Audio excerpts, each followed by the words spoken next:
Subscribe to my sister's channel. She will also voice her favorite plots. Let's give her a big asset. Hello to all lovers of lemon scenes. I invite you all to my boosty so you can watch your favorite Naruto What If stories in complete comfort. A subscription to Naruto Lemon costs $1.04. The first video with a full lemon is already on my boosty channel. Dare!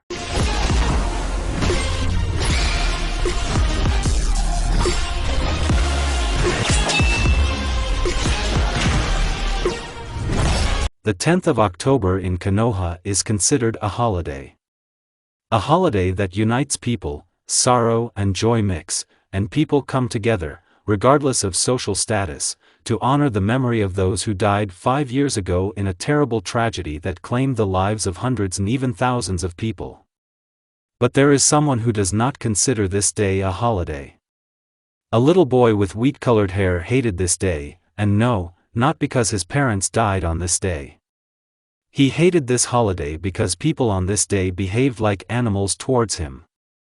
On the last holiday, the boy was almost killed. He was rescued by people in animal masks. People called the reserved boy a demon almost always, but on this day they themselves could be called demons. Naruto Uzumaki was sitting in the closet, covering his ears and crying quietly, afraid to make the slightest sound. The windows in his house have already been knocked out, but they haven't gone any further yet. He didn't understand why he didn't please all of them. He always behaved quietly, tried to distance himself from everyone so that they wouldn't shout at him. But people continued to hate him, seemingly for no reason. At first, Naruto thought it was all because of his whisker-shaped scars, which associated him with a nine-tailed fox demon. However, this was not confirmed. And so it remained a mystery to Uzumaki. Let's kill him. A low and gruff voice rang out. Today I will take revenge on him for my wife and son. Someone started banging on the door. From these sounds Naruto trembled even more. Wait, last time Anbu almost killed Mihiko, the voice tried to dissuade the aggressor. To hell with Anbu. These bastards don't understand that we are all in danger as long as the demon is alive. There was a crash. And now don't bother, Naruto shuddered at every step in his apartment. This man was looking for him. He was trashing his apartment, trying to find the blonde. Through a small crack, Uzumaki saw that the man turned over the bed, and then looked at the closet with a crazy smile. There you are, you brat. The man punched the closet door with his hand, grabbed Naruto by the hair and pulled on himself, breaking the door with the boy. Naruto bled from a wound on his head. The others stood and watched as the man began to beat the little boy. He beat him with all his might, breaking bones with each blow, but Naruto did not make a sound. He endured, hoping that everything would end soon.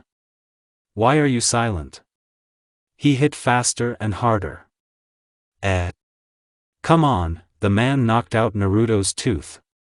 The boy's gaze clouded, but he still didn't make a sound. The man's blows slowly subsided. But something happened that Naruto did not expect. The man began to cry. Give them back, the man was in despair. The big man took a knife out of his pocket, and then began to strike at Naruto's body. The blonde only shuddered, and then immediately went limp.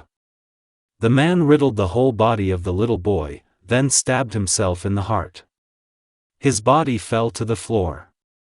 A loud and rude laugh broke the silence in the darkness. That's the end of your offspring, Kushina. The monster's voice seemed to climb right into Kushina's head, but the red-haired woman was not at all afraid. On the contrary, she just grinned. Let's see more, Databane. She punched a huge monster. Her hand seemed to be just a match against the background of a huge red fox. But this blow caused great pain to the monster, forcing him to crouch in an unnatural position. What are you doing? The demon was scared. For the first time in his life he was scared. I'm killing you, she replied coldly. Her voice was not the same as before. There was nothing left in her at all from the Kushina that the fox had known for many years. You will bring my son back to life, even at the cost of your own. You wouldn't dare. The fox's soul began to leave his body, as if someone was pulling it out. The frightened fox looked at the woman, and his heart stopped. Shinigami stood behind her and pulled out his soul, just not like it was 5 years ago. The boy's body caught fire with a poisonous red flame, gradually turning into dust. After a few minutes, there was nothing left of the boy. In this world, Naruto's body was in some kind of void, flying in an unknown direction. Suddenly, his empty eye sockets flashed, and eyeballs began to appear in them. Only it wasn't those two bottomless oceans, no. It was the flames of the underworld. Some invisible force lifted the blonde's eyelids. There were 2 Sharingans with 3 volumes in his eyes. The wounds on Uzumaki's body also began to glow with red fire, as if something was cauterizing them, healing them. But the boy still wasn't breathing. As we agreed, Kushina continued coldly. The life of the strongest being in the world, and 2 of the strongest people in exchange for the life of a boy, the god of death nodded and pierced the woman with his blade, instantly killing her. So be it. God clapped his hands and Naruto's body fell to the ground in an unknown place. It was late at night on Rukongai Street, so it was almost impossible to meet anyone on the street right now. Despite the fact that it was autumn now, it was quite warm and relatively light outside. At least it was difficult to get lost. Naruto's body suddenly began to convulse, and then the blonde jumped sharply, starting to grab air greedily. It seemed that the blonde was lost in space, was disoriented. He was just spinning in place, taking quick breaths. Suddenly a light turned on in one of the houses. Seeing this, Naruto instinctively ran away from the house, from people, trying to hide. I'm not a demon. He ran and muttered softly to himself. The whole Siriidii was on its ears now because of the explosion that thundered on the territory of the Shihoin clan. However, it didn't end with one explosion. Loud screams did not allow silence to hang over the night Siriidii. Several people were now chasing one woman, more like a girl. It was difficult to see what she looked like, because she was moving at an incredible speed. Only one of the pursuers coped with her speed. It was noticeable that the girl was slightly limping, which, apparently, could not reach her peak speed. The man managed to catch up with her and knock her off the roof. She fell into the alley, hitting her back hard. I won't forgive you, Nei-san, the man said in an angry voice, although when the moon lit up his face, it couldn't be said that he was a man, rather a young man. He was almost a copy of the one he was chasing. Yashiro, the girl said in shock. Why did you leave me? He picked her up and punched her in the stomach, but she put out her hand and blocked her brother's blow. Stop it, Yoruchi tried to counterattack, but the young man intercepted her leg and threw it into the wall, from which the girl moaned softly. You were mine. Why did you do that? You chose him, not me. He punched her in the stomach. This time she failed to block his attack. Her tears glistened in the light of the moon, from which Yashiro was stunned for a couple of seconds. He had never seen his sister cry. I'm sorry, the girl said guiltily, then suddenly disappeared from the alley. This time she managed to escape, but a deep cut under her chest prevented her from moving. She held the wound with her hand so as not to lose blood.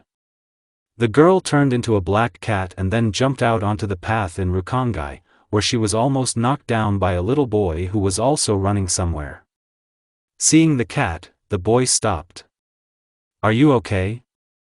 The boy squatted down.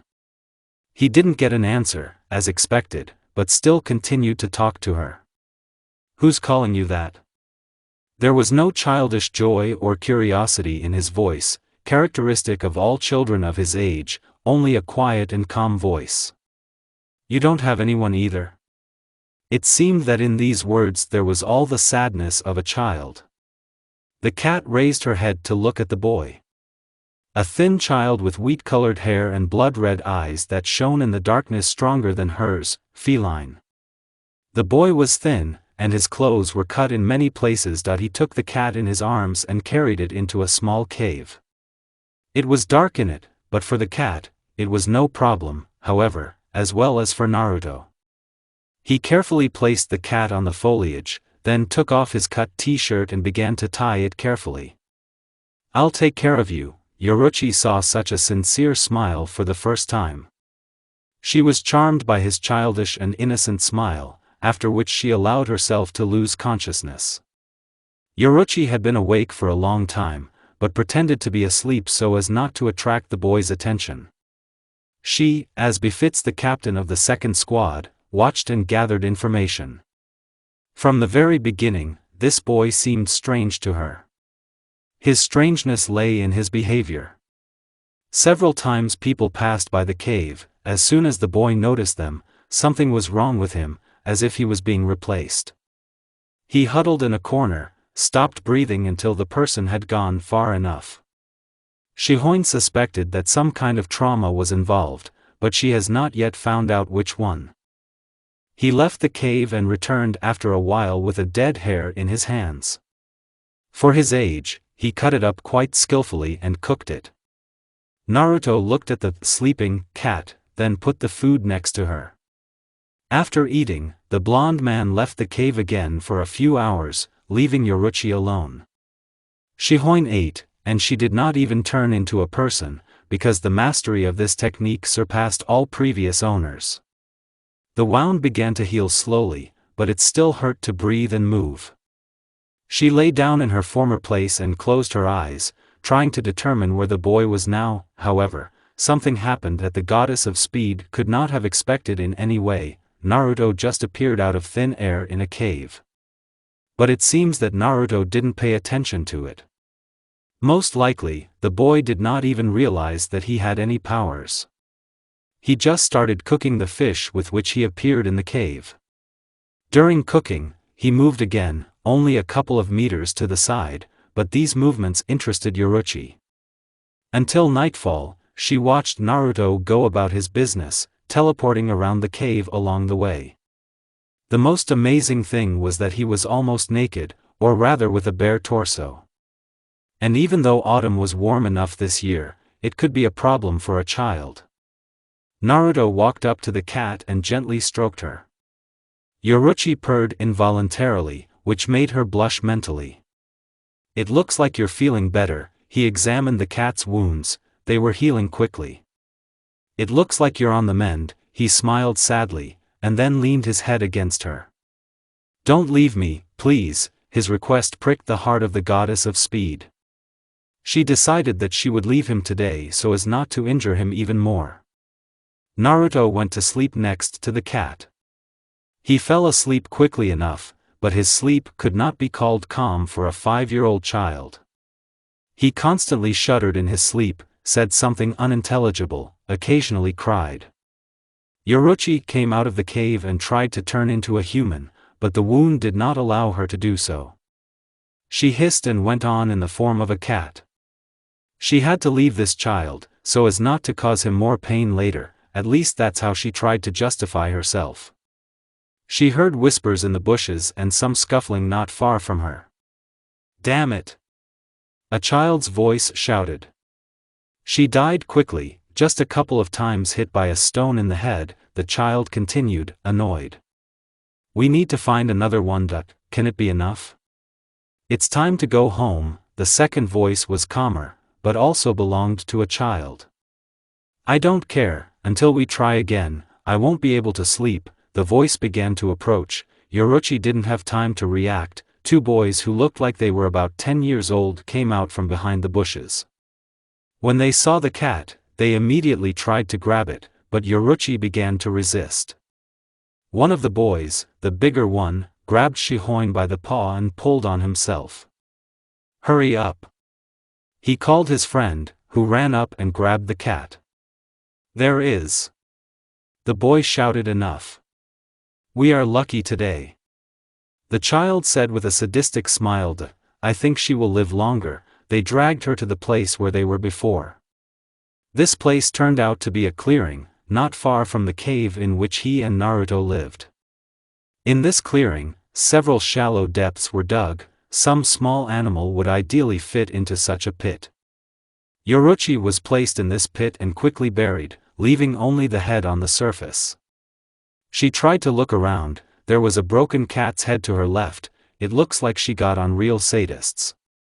I'm the first. The boy who was dragging her shouted. No, I'll be the first. The second objected.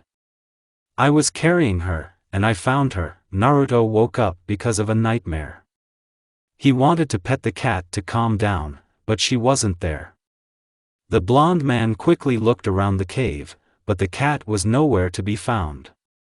He ran out of the cave, hoping that she was just sitting next to the entrance, but she wasn't there either. The blonde man began to panic. KYS, darkness, where are you? The boy was trying to call the cat. But she didn't respond. Hearing her savior, Yoruchi perked up. She began to meow loudly, trying to call Naruto in this way. What is she doing? The big boy suddenly noticed the cat. They say that they feel death in advance. Maybe they have already felt it? The other replied. Bullshit. It's true. The child shouted. If so, why didn't the other cats scream? Because we killed them right away, you idiot. The boy was rude to his friend. All this time, Yoruchi was calling her temporary master for help, but he didn't seem to hear her. It's stupid, how stupid it is to die from children. Also the shape of a cat, Urahara would be laughing loudly at me right now. She gathered all her strength and through the pain meowed as loudly as she could. It was enough for Naruto to hear her. The blonde man jerked towards the cat. He couldn't let his only friend leave him alone. He didn't want to be alone.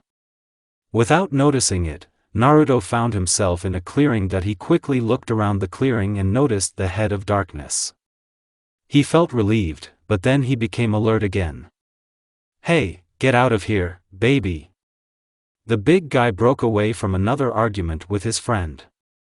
Naruto was scared, but that plaintive, pleading cry of a cat made him gather his fear into a fist. What have you done with the darkness? Naruto asked with a slight tremor in his voice, trying to take another strange pose. Darkness? Yoruchi chuckled to herself. No one has ever called me that before. So this is your cat? One of the bullies chuckled. Great, you'll watch us test her stamina. The guy quickly took a stone and threw it at the cat. He slightly missed, but nevertheless Naruto's heart froze from this throw. The big man took a bigger stone, aimed and threw the stone again, but it did not reach. Naruto appeared in front of the stone and easily caught it. Although you can't tell from the blonde man's face that he understood what had happened. How? How did he overcome this distance? I didn't see any movements, like a teleporter. Again he uses it. And his reaction, he was able to calculate the flight path and intercept the stone, at his age. Yoruchi was amazed by what was happening. Naruto caught all the stones that flew at him, but he did not answer. Now the goddess of speed was really interested in this boy's abilities. One of the tormentors threw a stone out of anger at a tree. It bounced off and fell next to the cat's head, literally 30 centimeters away. Seeing this, Naruto got really angry. He picked up a stone and threw it with all his strength into a tree. It bounced off and hit the boy's head exactly. The child fell to the ground clutching his head. The big guy tried to grab a big stone, but another stone that came ricocheting just hit him in the temple. He immediately fell to the ground covered in blood. Yoruchi looked at all this with amazement. Such throws, such calculation of the trajectory, the boy clearly had talent. He turned to the cat. There was nothing in his gaze that made her stay with him overnight. He looked different, cold, indifferent, calculating. Anything, but not there is a disposing sincerity and kindness. Now he wasn't a strange and withdrawn 5-year-old boy, was he a real cold-blooded killer? The ideal warrior should be just like that. But it was the subject of her thoughts that brought her out of her thoughts. His face was again adorned with a slight half-smile, and his gaze was filled with the hope with which he leaned against her then. Naruto approached the cat and began to dig it out of the ground. He did it carefully, trying not to hurt the cat. After digging up Yoruchi, he gently picked her up and carried her into the cave. He didn't say a word all the way. In the cave, he boiled water and untied a rag on it. The wound has already healed, and the fur has appeared there. All this did not bother Naruto at all. He wiped the place where the wound was with hot water in order to somehow clean the potential place of infection. "Don't go away anymore, please." He put the cat next to him again, and a second later he fell asleep. "Don't worry, I'm not going anywhere yet," the goddess of speed said to herself, getting comfortable. Hot, Kuchiki Byakuya was sitting in front of his old acquaintance Yashiro Shihoin. At the moment, they were drinking tea, although it was just for show. They were never friends, but neither were they enemies. Something in between. "I heard that you were able to push back the traitor in battle." Byakuya deliberately did not use the name of his interlocutor's sister. "Yes, but it can't be called entirely my merit," Yashiro replied in a similarly polite tone. "I see," Kuchiki drawled. "So you called me." "Yes, there are things that I would like to discuss." The head of the Shihoin clan was ahead of his interlocutor. "I'm all ears," Kuchiki calmly replied, taking a sip of tea. "Now there are several clans in Siriidii that could equal the 4 great ones. One of them is Kasumiyaji." This surname caused Kuchiki surprise. "I received information that they are plotting against the Goths, 13 and 4 families in particular." "That's how? And is this verified information?" "Yes, consider that this information has been verified by me personally." Such a statement meant that Yashiro was completely confident in this information. "But we won't destroy them?" "You are very perceptive," Shihoin praised Byakuya. "If we destroy them, the balance will change, then the Shiba clan will have a real chance to become great again." "A warning?" "It's a pleasure to do business with you, Captain." Yashiro emphasized his position. "I hope for you." Byakuya smiled slightly. "Well, then I look forward to the next meeting." Byakuya took his leave and left the estate of the Shihoin clan. Yashiro looked at the bracelet on his right hand. He touched it, and then pulled his hand away from it, as if it was boiling water. But the touch was enough for the bracelet to open. Inside there was a photo of Yoruchi hugging her brother. Both were smiling happily. He quickly closed the bracelet and took a deep breath.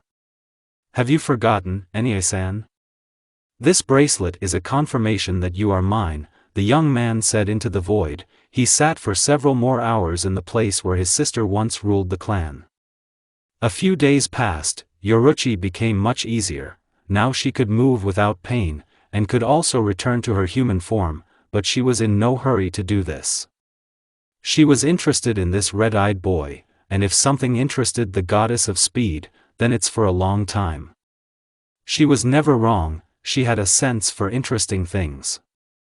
And now this Chuka was screaming that everything was not so simple with this boy. Naruto approached the cat and gently stroked her, which made Yoruchi purr. This made the boy smile. "I'm hunting," the blond man informed the cat, after which he left the cave. Yoruchi quickly jumped up and ran after him, purposely jumping out in front of him. "Do you want to come with me?" The cat meowed in response, which only amused the blonde. "Come on, just keep up." Darkness, for sure it looked stupid from the outside, namely a conversation with a cat. It was possible to understand the conversation with the dog, and she didn't understand a damn thing, but the cats didn't listen at all. But not the darkness. The darkness obediently followed the owner, not lagging behind him a step. Naruto suddenly stopped in the forest. This undoubtedly interested Shihoin. The blond man had 2 knives in his hands, which he found near the cave, which, by the way, they began to bypass after the incident with those children. The adults thought that they had smashed each other's heads, but still timid people decided to avoid this place. Such is the essence of man, nothing can be done about it. Yoruchi walked around him to see what he was doing.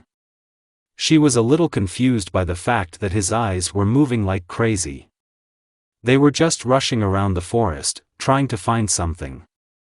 After a few seconds of such an attack, Naruto began to move. He put the knife in his right hand, and then with one graceful movement threw it somewhere into the forest. Yoruchi heard him hit something alive. However, what happened next could not be called a talent, it was a real super ability. He threw the second knife aside, the weapon bounced off a tree, then another and hit something again.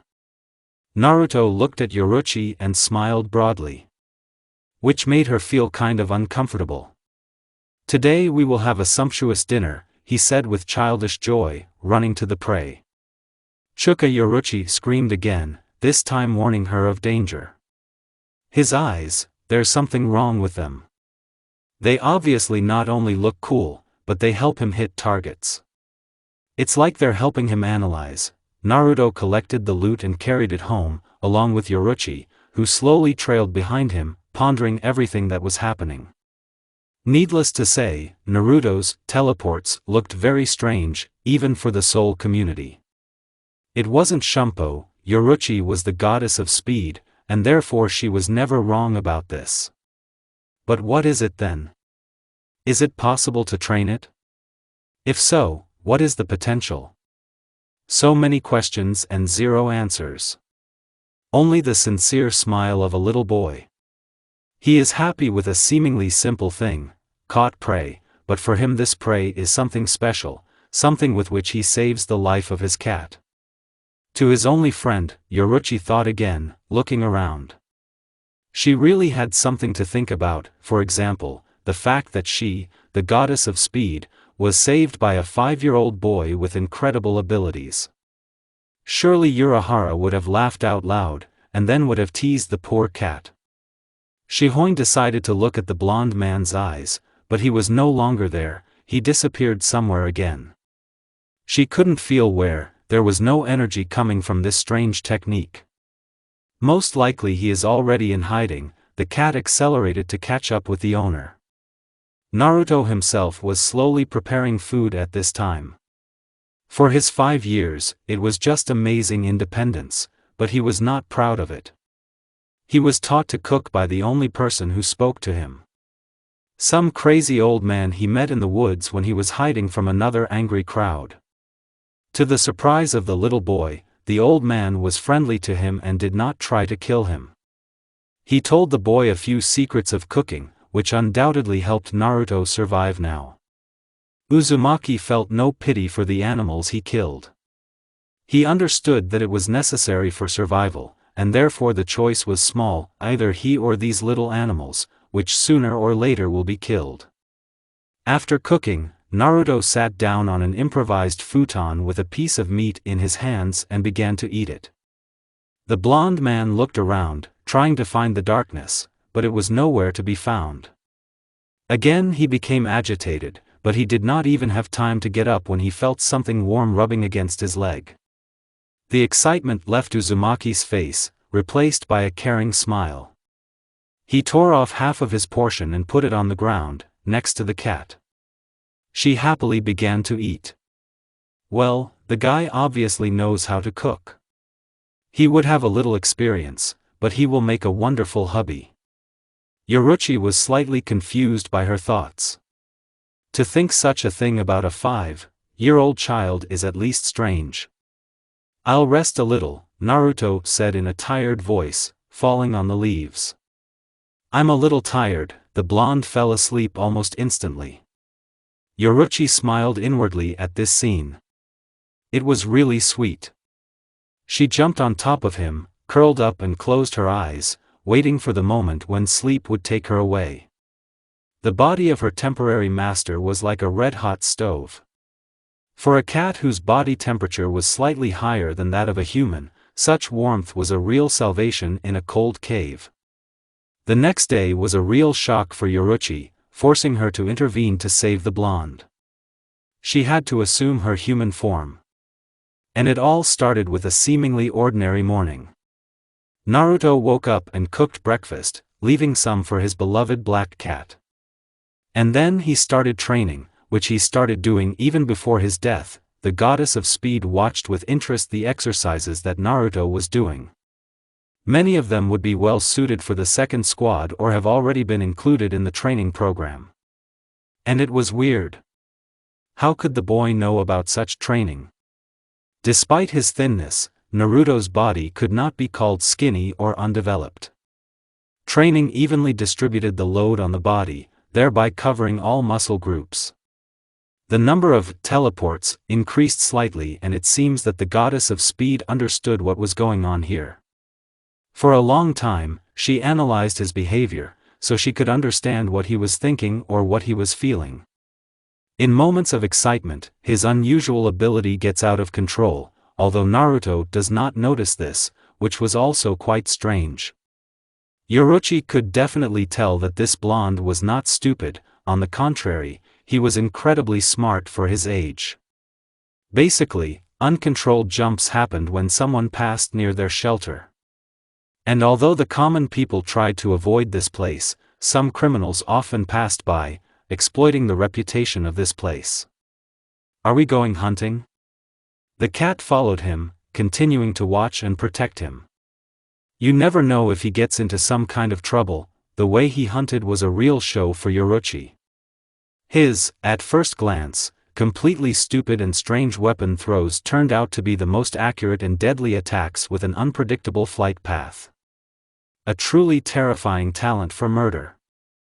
I heard something. There is clearly someone there. Yoruchi heard a voice somewhere not far from her and Naruto. "Don't talk nonsense, people are afraid to come here, so we are safe here." The second voice was also in the distance. Both voices were male, rather rude. "Maya, go and check." The first voice clearly gave someone an assignment. Yoruchi began to meow, trying to attract the boy's attention. "What is it, darkness?" Sat on Naruto's lap and stroked the cat. "Are you hungry?" But the cat continued to meow, but the blonde did not understand the message. Yoruchi could hear someone approaching, getting closer and closer by the second. "A child?" A female voice from behind the blonde man grinned. Did the child scare them? A short girl with short black hair was standing in front of Naruto. In the hands of this girl was a knife similar to a kunai. This moment, the blonde seemed to have been replaced. He backs away and mutters something to himself. "Hey, puppy," the girl addressed him. "How are you?" Naruto's body began to flicker, after which his piercing scream rang out throughout the forest. He was literally torn apart by space. He was trapped in his moving technique, and there was nothing he could do about it. From his cry, Yoruchi felt an unpleasant pain in her heart. Her chest was pierced with a blade. She watched his body being torn apart by his own power, and there was nothing she could do about it. At the same time, a dumbfounded Maya went to Naruto, holding a knife in front of her to shut up the loud boy. When she got close enough, she tried to stab, but the blade went through the blonde man's body as if he was just a picture. "We need to act," Yoruchi finally decided, after which she turned into a human. She used Sumpo to close the distance between her and the enemy, and then grabbed the enemy's neck with her foot. All this happened in a matter of moments.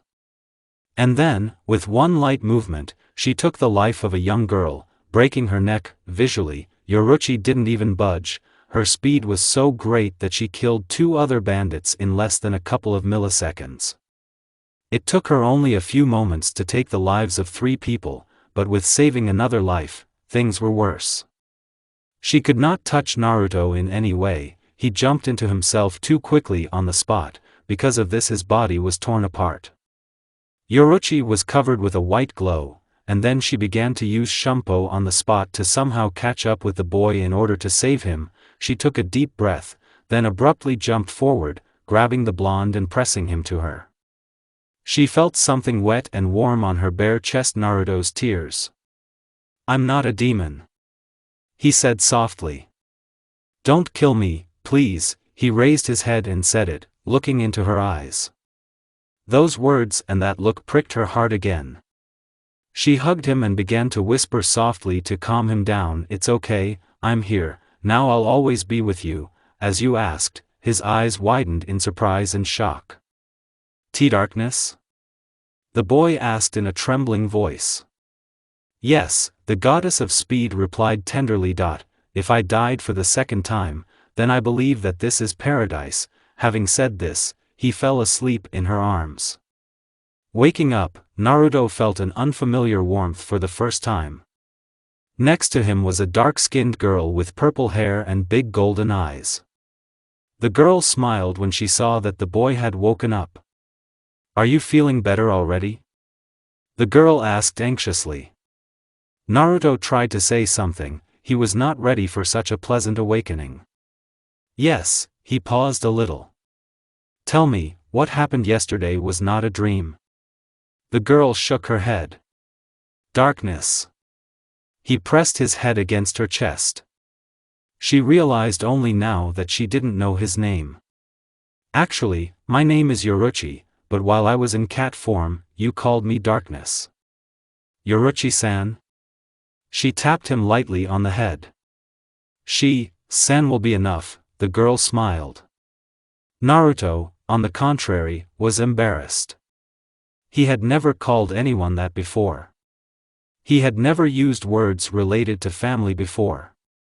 "Eni-san," he put into this word all his kindness and childlike innocence, as well as love for his black cat. "I'm sorry I lied to you, but it was necessary," she whispered guiltily, expecting him to take offense at her, but instead she saw red eyes full of love looking at her. "Naruto," he said, looking at her. Had he somehow been able to read her mind, or was it just a coincidence? "Naruto, why do you react like that to adults?" She needed to deal with this problem now so that in the future it would not negatively affect his psyche. "They killed me," he said calmly. "They broke into the house, stabbed." Tears began to drip again on the chest of the goddess of speed. "They said I was a demon." He felt Yoruchi hug him harder. "You mean before the community of souls?" The boy nodded. "All the adults hated me, beat me and constantly shouted at me, although I didn't know why. Apparently it's because of his abilities and his eyes. Naruto-kun, not everyone here is so grown up, so I want to help you so that your strength does not harm you." She ran her hand over a small seam on the blonde's body. "I'll take you with me to people who will treat you like their family." She felt his thin arms wrap around her. "Don't go away." "I didn't even think. I'll go with you. Someone has to help curb your strength," Shihoin said with a wide smile. From her smile, Uzumaki himself involuntarily smiled, feeling safe for the first time in his life. For several hours, Yoruchi, along with Naruto, who was sitting on her back, had been jumping on roofs, approaching Siriidii. Today Naruto will finally find a family, and this undoubtedly pleased him. Although happy and joyful was not only Naruto, but also Yoruchi, who literally glowed with happiness. During this time, she managed to get attached to the boy. He became like a younger brother for her. Previously, almost everyone in Siriidii knew that Shihoin Yoruchi was very cool towards her younger brother, but almost no one knew that she behaved completely differently inside the family. She had a brother complex, so to speak. Unfortunately, Yoruchi's parents died shortly after Yashiro was born, so she took on the role of parents. She raised her brother, took care of him, probably even took care of him too much. However, everything changed on the day when Urahara was condemned by the Council. 46. Then the goddess of speed had a difficult choice, to leave all her friends in trouble or to leave two dear people here, in the community of souls, alone, but at least they will be alive. And she made her choice. Saved my friends. Of course, she sometimes regretted it, but it was like some kind of obsession, so she didn't pay attention to it. Only thanks to her, all her friends are alive now, and let the people she loves hate her, because the main thing is that they are alive and well. Let it be her punishment, loneliness. And again she is raising her younger brother, this time it's Naruto. The boy had been through a lot for his age, but Yoruichi couldn't let him live alone. Who knows what could have happened? For example, Aizen could have found him and used his exceptional abilities for his own purposes. Or even worse, a new Kenpachi could appear. The boy was unsociable, he was afraid of adults, so she would take him to a place where he would feel at home, where his fear would disappear. And the best place is the house of the Shiba clan. All the members of their clan were, let's say, extravagant. That Kakaku, that Isshin, that Kain, all were strange. Surely Naruto, once in such an environment, will stop being afraid of people. How are you, little one? The goddess of speed asked. It's okay, Nen-san, he still struggled with these words. He still couldn't believe that everything had turned out this way for him. For the first time in his life, someone does not care about him. And it was pleasant and exciting. He had to show his best side in the family. After some time, Naruto felt that the goddess of speed was slowing down. He tried to look out from behind her, but Yoruichi tightened her grip on him, making it clear that it wasn't time yet. He calmed down and continued to enjoy the warmth of his sister. After a couple of minutes, she jumped off the roofs and stopped. We got there, the girl helped Naruto get off. He came out from behind her to look at his new home. This house turned out to be an ordinary Japanese manor, in which noble people lived. Naruto had seen a couple of them in his old life, but usually he was kicked out by the guards. Naruto was expecting something simpler than that. It seemed to him that they would be sheltered by some family of farmers, and not by the nobility. But he didn't express his concerns to Yoruichi, because he believed her implicitly. She took his hand and led him inside. Two guards appeared out of nowhere in front of the entrance itself. They closed the passage. Wait, those, the guards immediately dispersed back. Sorry, Yoruichi-sama, they didn't recognize it, the guards bowed. Shihoin just waved her free hand and led the blonde further behind her. It was quiet enough inside, there were no servants, as if no one lived in the house. But there was no dust anywhere, which means that the house was taken care of. They passed many rooms, but as they approached the largest door, a scream could be heard. Isshin. There was a crash. You're skipping work again. Another crash and a loud groan. Stop. The big door opened and a large man in a white haori ran out of the room. He ducked to avoid the vase flying at him. The vase continued to fly, but this time it flew at the blonde, who elegantly caught it. A black-haired girl with a bandana on her head ran out of the room after the man. She quickly looked around at the newcomers in the corridor, and then quickly turned her gaze to the fugitive. Kid, throw a vase at him. Ordered the girl, from her voice Naruto tensed. He looked at Yoruichi, who nodded approvingly. Naruto just shrugged and threw the vase, and so that it hit the wall and did not break. Isshin instinctively ducked, but he clearly did not expect it to ricochet into his head. From the unexpected blow, he fell to the ground and groaned loudly. Wow! Kakaku whistled. Kid, a cool throw. The girl gave a sincere smile to the blonde, from which he was slightly embarrassed. Ku-chan. Yoruichi shouted. Ichi-chan. The girls hugged. It's been a while. Yes, for a long time, the girl said sadly. And this, Naruto Uzumaki, the blonde man bowed. Now he was repeating what he saw when he followed the noble people in his village. Kakaku pressed the boy into herself, but he did not even tense up, did not even cry out. Where did you find this Mila? She looked at her friend Shiba, continuing to pull the boy. He saved me, the goddess of speed replied shyly. It's a long story. I have plenty of time. The girl let go of Naruto. He began to greedily grab air, trying to recover from these strong hugs. The girl sat down on pillows, and Naruto stood behind Yoruchi. He was still shy, but his sister's looseness was doing its job. Why did you get up like not a native? Kukaku pointed to the pillow with her hand. The blond man walked uncertainly and sat down where he was shown. Kuchan, I have a request for you, Yoruchi spoke in a serious tone. Kukaku sat down comfortably, preparing for a serious conversation. Of course, you wouldn't have come just like that, Shiba jokingly replied, although it wasn't offensive, rather it was how she showed her insight. Take Naruto to your clan. What? Shiba asked with slight surprise. I will train him here, and then he will enter the academy under your name.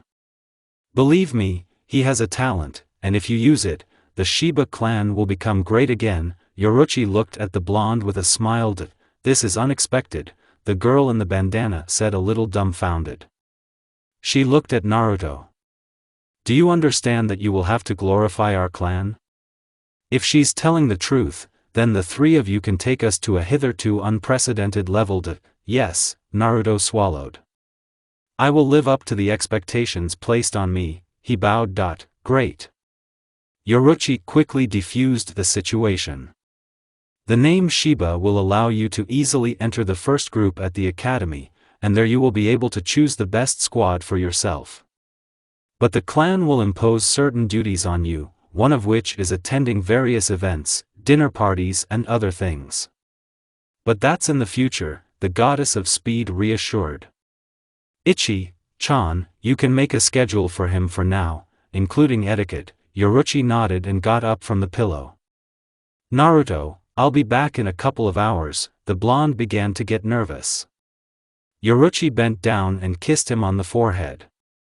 Don't worry, they are good people, he nodded uncertainly, and the girl left the room. Silence reigned. Well, Naruto-kun, Kukaku said with a smile. You can call me Wani-sama now. She grabbed him and hugged him.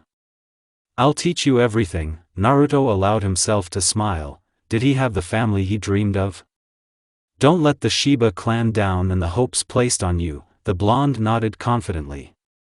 After that, the interrogation began, as a result of which Kukaku pulled out all the information from Uzumaki. Now that she's gotten to know him better, Yoruchi's suggestion seems just incredible. Not only a worthy member of the Shiba clan could be molded from him, but even an attempt could be made to match him with someone from another noble family, which would only strengthen the clan's position in society. It didn't work out with Kain and Isshin, but Naruto is another matter. After some time, Yoruchi came into the room and frowned slightly when she saw Kukaku playing with her Naruto. She calmly walked over and sat down on her pillow. In her hands she had a piece of paper completely covered with writing. Ahem, the goddess of speed drew attention to herself. Shiba and Naruto stopped fooling around and also sat down. Great, Shihoin muttered with displeasure. We will train so that theory and practice are in equal proportions, because, as they say, in a healthy body, a healthy mind. I will take over his theoretical training, or rather the part that is related to etiquette and the history of the community of souls. He will represent my clan, and therefore he should know everything about him, Shiba said unceremoniously. Yoruchi winced at her words. She wanted to object, but refrained. After all, Kukaku is partially right. Seeing Yoruchi give up, Shiba smiled broadly, which angered Shihoin again. Maybe coming here wasn't the best idea. She looked at the happy Naruto and still gave up. We'll have to divide it. Temporarily. The big door opened, and a young man's head appeared in the opening. The young man carefully examined the room, and then went inside, but he did not go far. He stopped almost at the entrance. Kain, come in, I'll introduce you to a new member of the family, Kukaku called her cousin without getting up from the pillow. He bowed and walked on, sitting on a free pillow to the right of Naruto. Naruto looked at the newcomer with curiosity. He was wearing a black kimono, such as Yoruichi told him only Shinigami had. Keion looked young enough, but his expression could not be called youthful or inexperienced.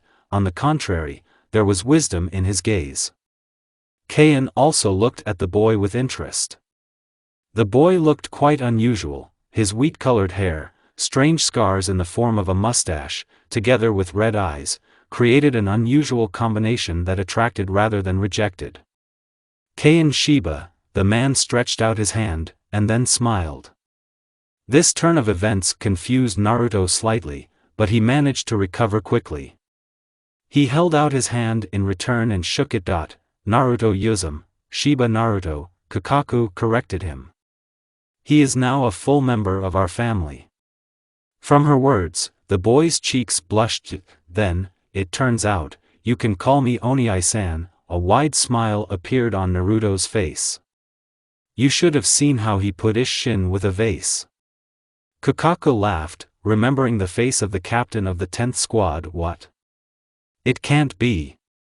Keion exclaimed. Was he able to hit it? Imagine. They both laughed now. Now these two did not look like representatives of a noble family, they were simple people.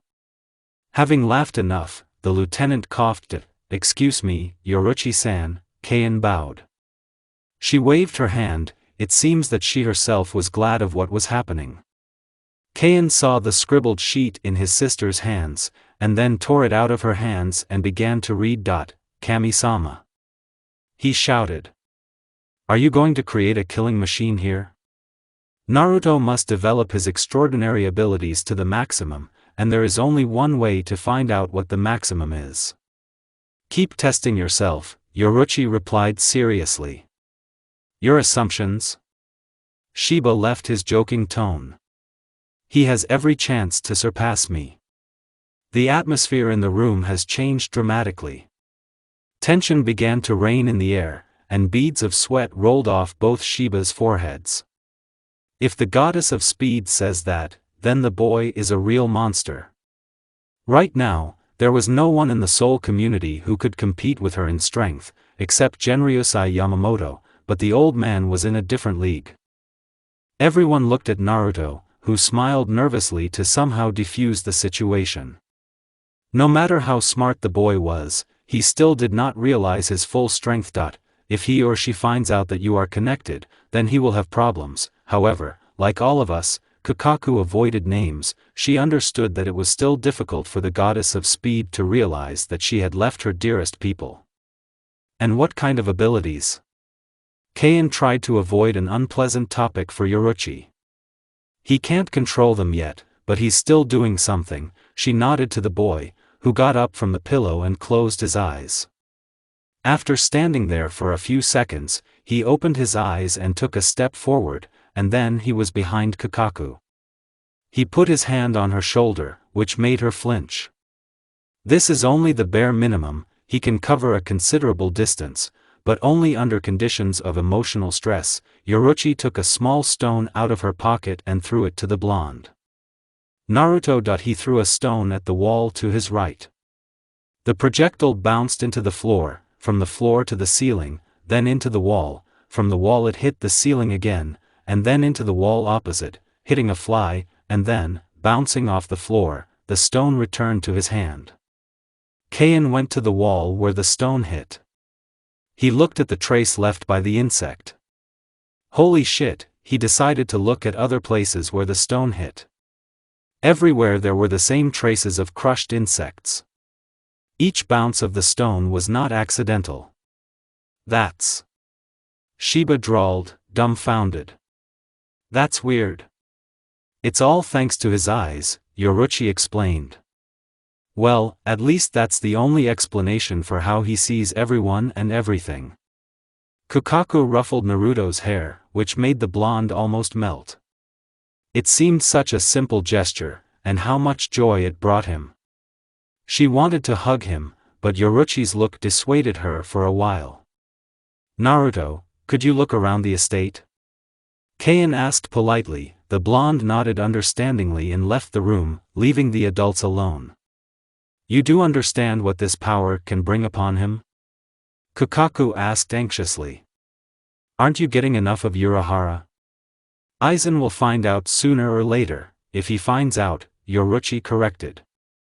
Yes, and if he does find out, it will be too late. Naruto will be able to resist him at that time.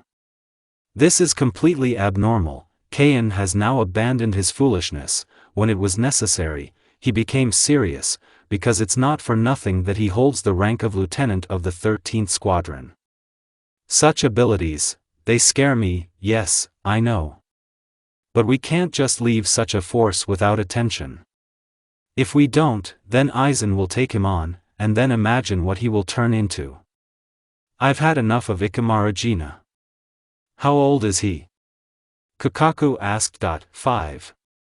5? For such an age, he is very smart. The goddess of speed nodded at Kayen's conclusion. Hurry up. The boy began to strike faster. Even faster.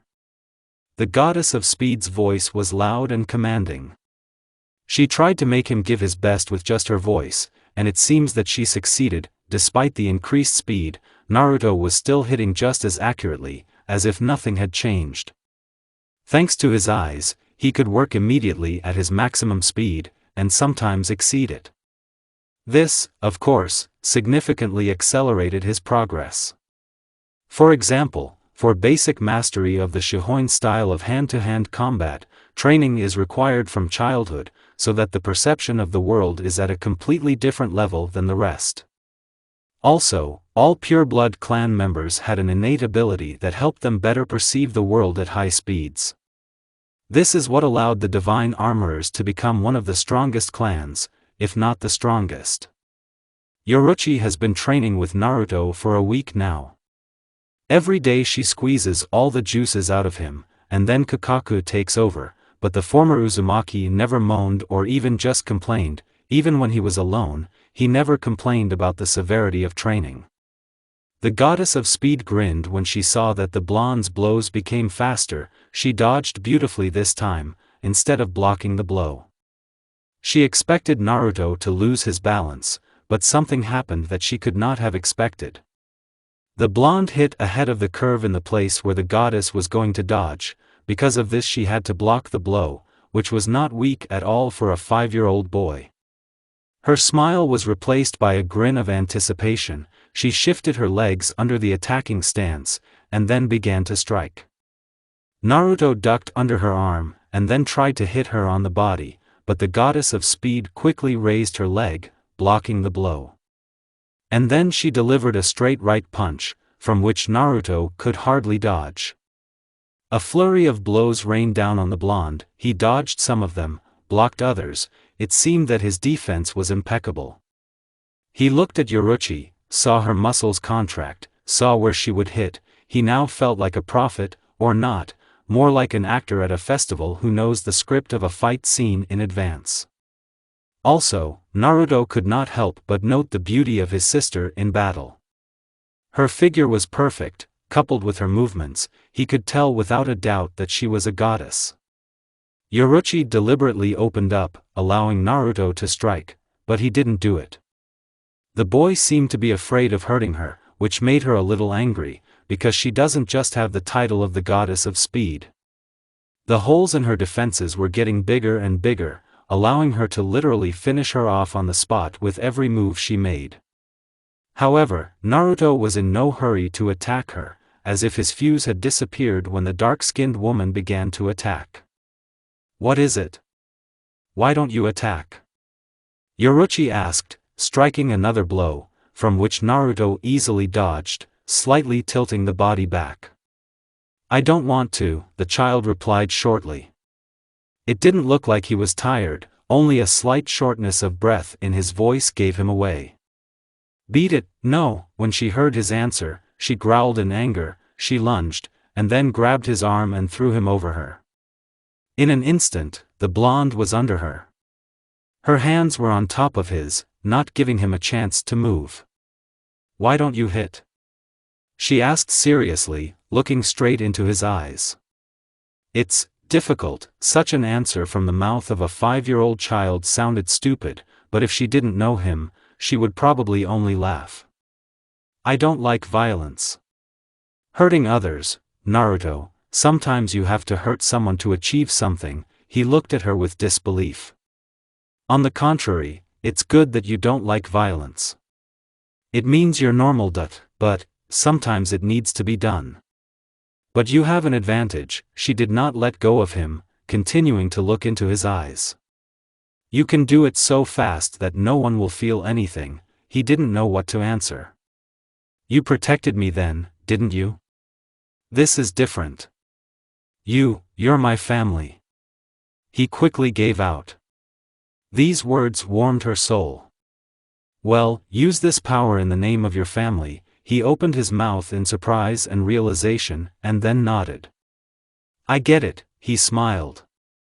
Ahem, came a loud cough. Both men turned at the sound. Kukaku was standing in the doorway. Am I interrupting you? What is it? She asked viciously. I interrupted, Yoruchi smiled, realizing what was what. The answer of the goddess of speed caused Kukaku to have an impulse to hit the cat in the face. In any case, your time is up, Kukaku replied in a cold tone. I'm taking him. Yoruchi reluctantly got up from the boy. The blonde got up, dusted himself off and went to his other sister for history lessons. They were walking down the corridor, not towards the room where they usually studied.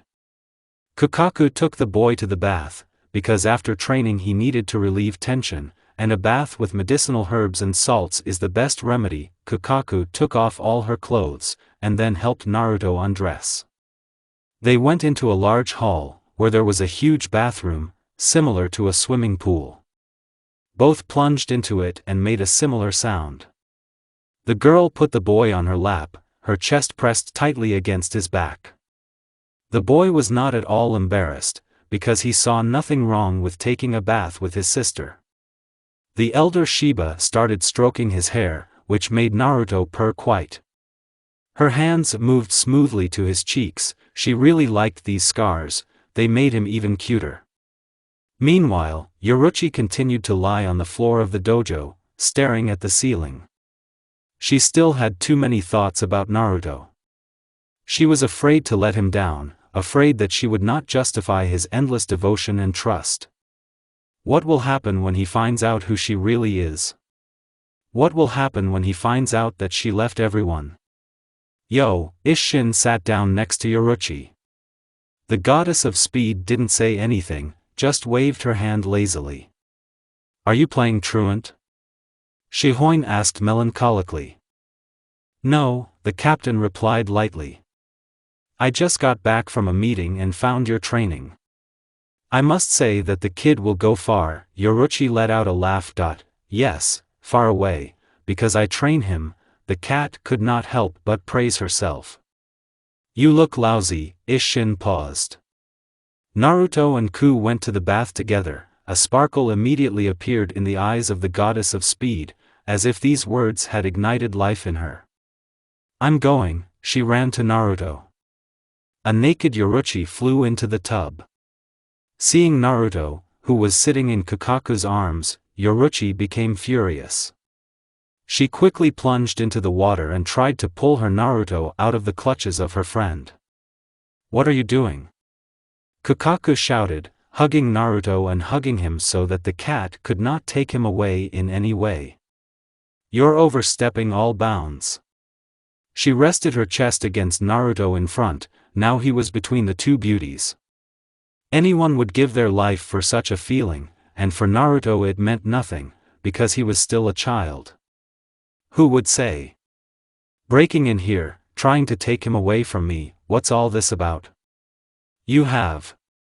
Kukaku quickly stopped talking. She saw that her friend's face had changed. I'm sorry. Naruto suddenly hugged Yoruchi, from which she quietly squeaked.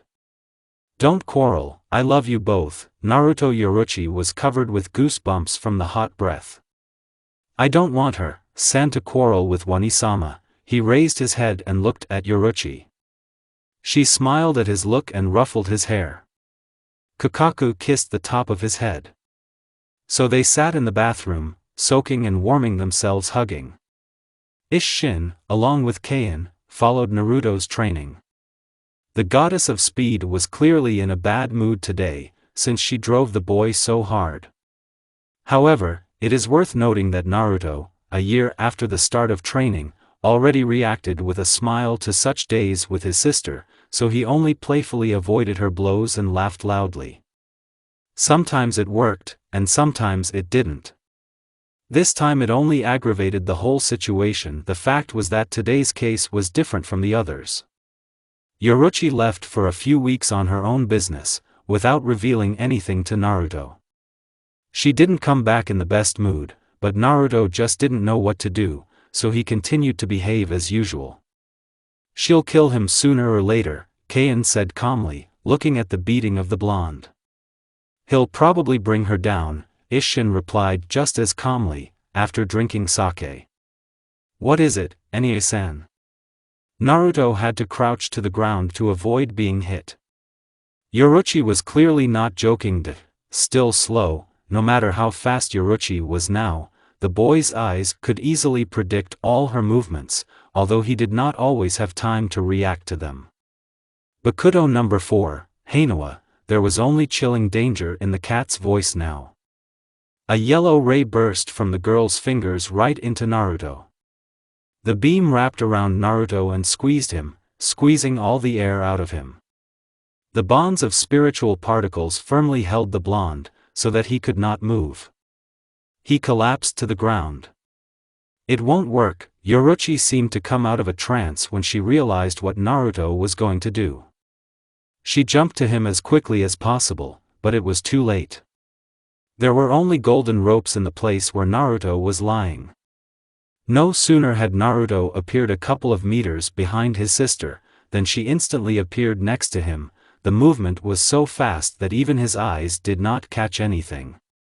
She grabbed him with both hands and pressed him into her, so hard that his spine cracked.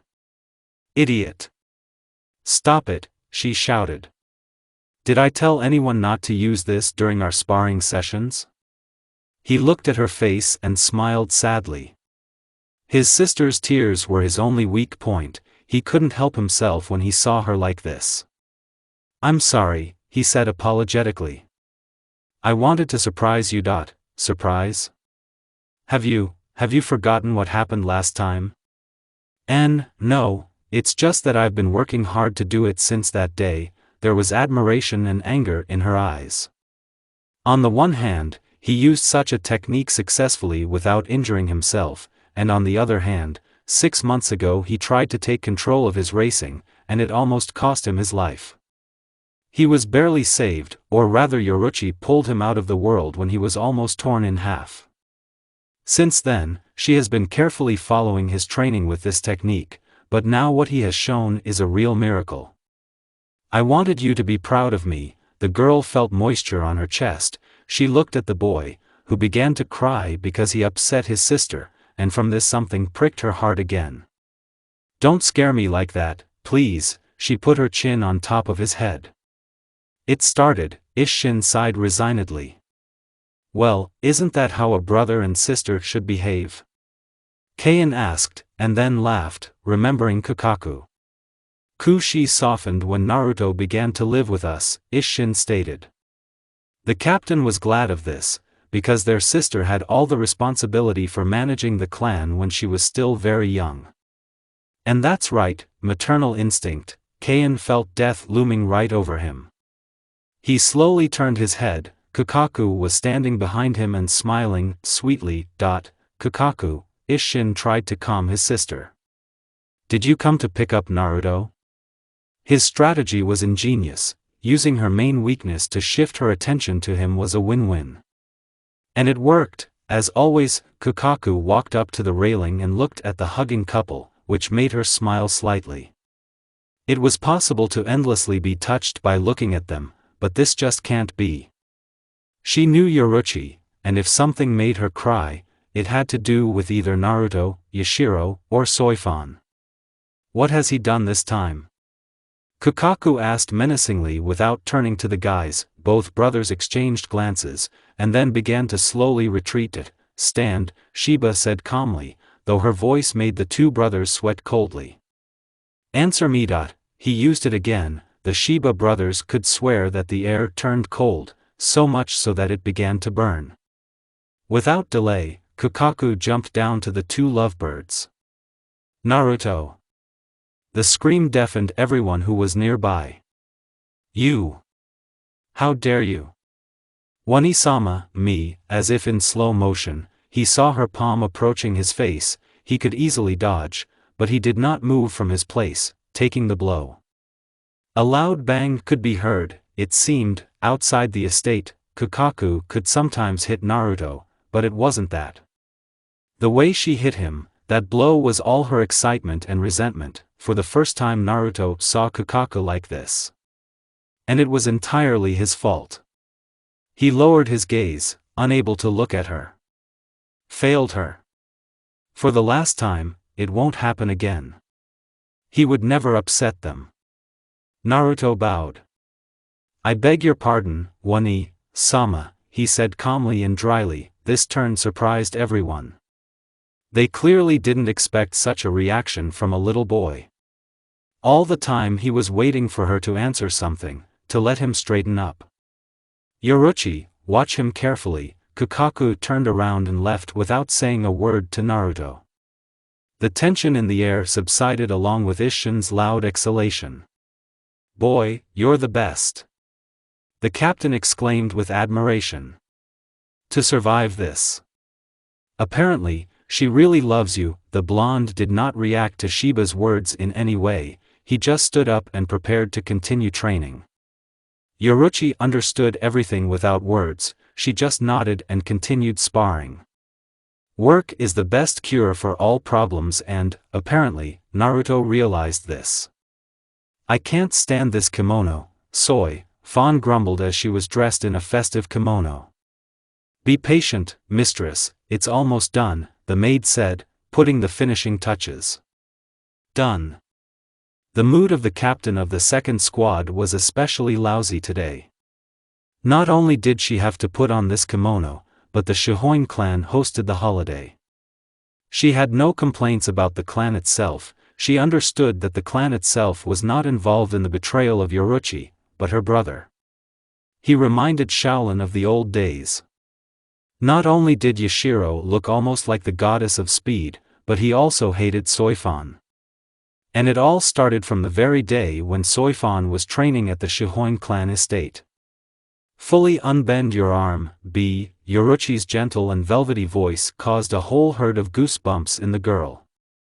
The goddess of speed hugged her student and showed her how to do the movement correctly. She was embarrassed by the contact, even though they had already shared a bed, but she was always embarrassed even because of such simple things. Enisan. A little boy who looked very much like the mistress ran into the room. Yashiro. Yoruchi immediately let go of Soy, Fawn and squatted down to hug her brother. What is it? The girl asked with concern. I love you. The boy hugged her tightly. Play with me. He puffed out his cheeks. You completely forgot about me, it's not true. I always think about you. Yoruchi began to tickle her younger brother, who laughed loudly. I'm a little busy right now. From the word a little, Soifan felt some kind of pain in her heart. But you promised. The boy shouted loudly, hugging his sister. That's when Soifan saw the look that started it all. The boy was jealous of his sister for Shaolin, so he tried in every way to interfere with their training. What about Yoruchi? She doted on her brother, and therefore it was an impossible task for her to refuse him. I'm sorry, but that's all for today, the girl said sadly. Yoruchi-sama? We really have earned something, the cat turned to her student. Get some rest today. Soifan nodded uncertainly and went to the exit. She stopped right in front of the door to look at the happy family. That day she hated her mistress's brother, although she never dared to say or do anything to him, because it would have upset her idol. "Goodbye," Shaolin said softly, in a trembling voice, holding back tears with the last of her strength. But she didn't hear anything in response, only the loud laughter of her brother and sister. "Mistress," the servant said politely, bowing. It brought her back to reality. Shaolin has never liked social life. All this ostentation, in the opinion of the captain of the second squad, was superfluous. Every 3 months, the entire top of Siriiti gathered in one place to fake each other's smiles. Stupidly. Captain Soifan, Yashiro bowed. "Yashiro-sama," the girl bowed in response. "Today you are especially sad, what is the matter?" How Soifan wanted to leave, but nothing, the next time they would meet in 5 years, because it was very rare to meet Yashiro among such a large number of people. "Everything is as usual," Soifan replied indifferently, showing that she was not interested in this conversation. "That's how," drawled Shihoin. "Then, therefore, you know that a year ago I met her," the girl's face literally twisted. "I managed to injure her, but, unfortunately, I could not catch her." Soifan clenched her fist and took a deep breath. "After all, this is one of the duties of our clan, to catch and punish the traitor," the young man smiled slightly. "But the second squad is also, as far as I hear, busy catching the traitor. That's right," the girl restrained herself with all her might. "Then I dare not detain you," he bowed. "Captain." No matter how Yashiro behaved with Soifan, he was the star of Siriiti, everyone's favorite. His reforms were able to raise the Shihoin clan to an unprecedented level. He was kind and reasonable. But still, he was a child, by the standards of the Seoul community, so some old people still did not take him seriously, but noted his merits. But with Soifan, he behaved like an offended child, however, like the girl herself. After some time, Yashiro went up on stage, attracting attention to himself. He was the #1 groom in Siriiti, so his every performance was accompanied by a standing ovation from the female half. "Thank you to everyone who came today. Today I want to congratulate you all and thank you, because it is your donations that help make this world a better place. The money raised from tonight will go to the construction of a shelter in Rukongai." Loud applause literally deafened the young man, but he did not show it. "Let's continue to make this world a better place," he bowed. "Thanks everyone, keep having fun," he smiled, making the girls blush. "Great performance, as always, Yashiro-dano." Byakuya Kuchiki was as polite as always. "Thank you, Byakuya-san. How is Hizana-san's condition?" A glimmer of sadness could be seen in Kuchiki's gaze. There were no improvements, the medicine did not work. Now Yashiro was saddened by the difficult situation of his friend. He put his hand on the man's shoulder. "We'll find a way." Naruto sat with a straight back opposite Kakaku, Keion and Isshin. Yoruchi was sitting next to the blonde. The boy sat with an unshakable look, trying not to move. Today, his test was the tea ceremony. "Great!" Kakaku exclaimed. "Perfect, just perfect." His sister continued to praise him. "Yes, indeed. Very good," Keion commented with restraint. "Keep it up, all these praises were really deserved." For several years, Naruto has been preparing for his first appearance. And now he's ready. His manners were impeccable, which is not only his merit but his whole family. Next week, the Kuchiki clan will host a celebration. As well as concurrently, a new member of the Shiba clan will be presented at it.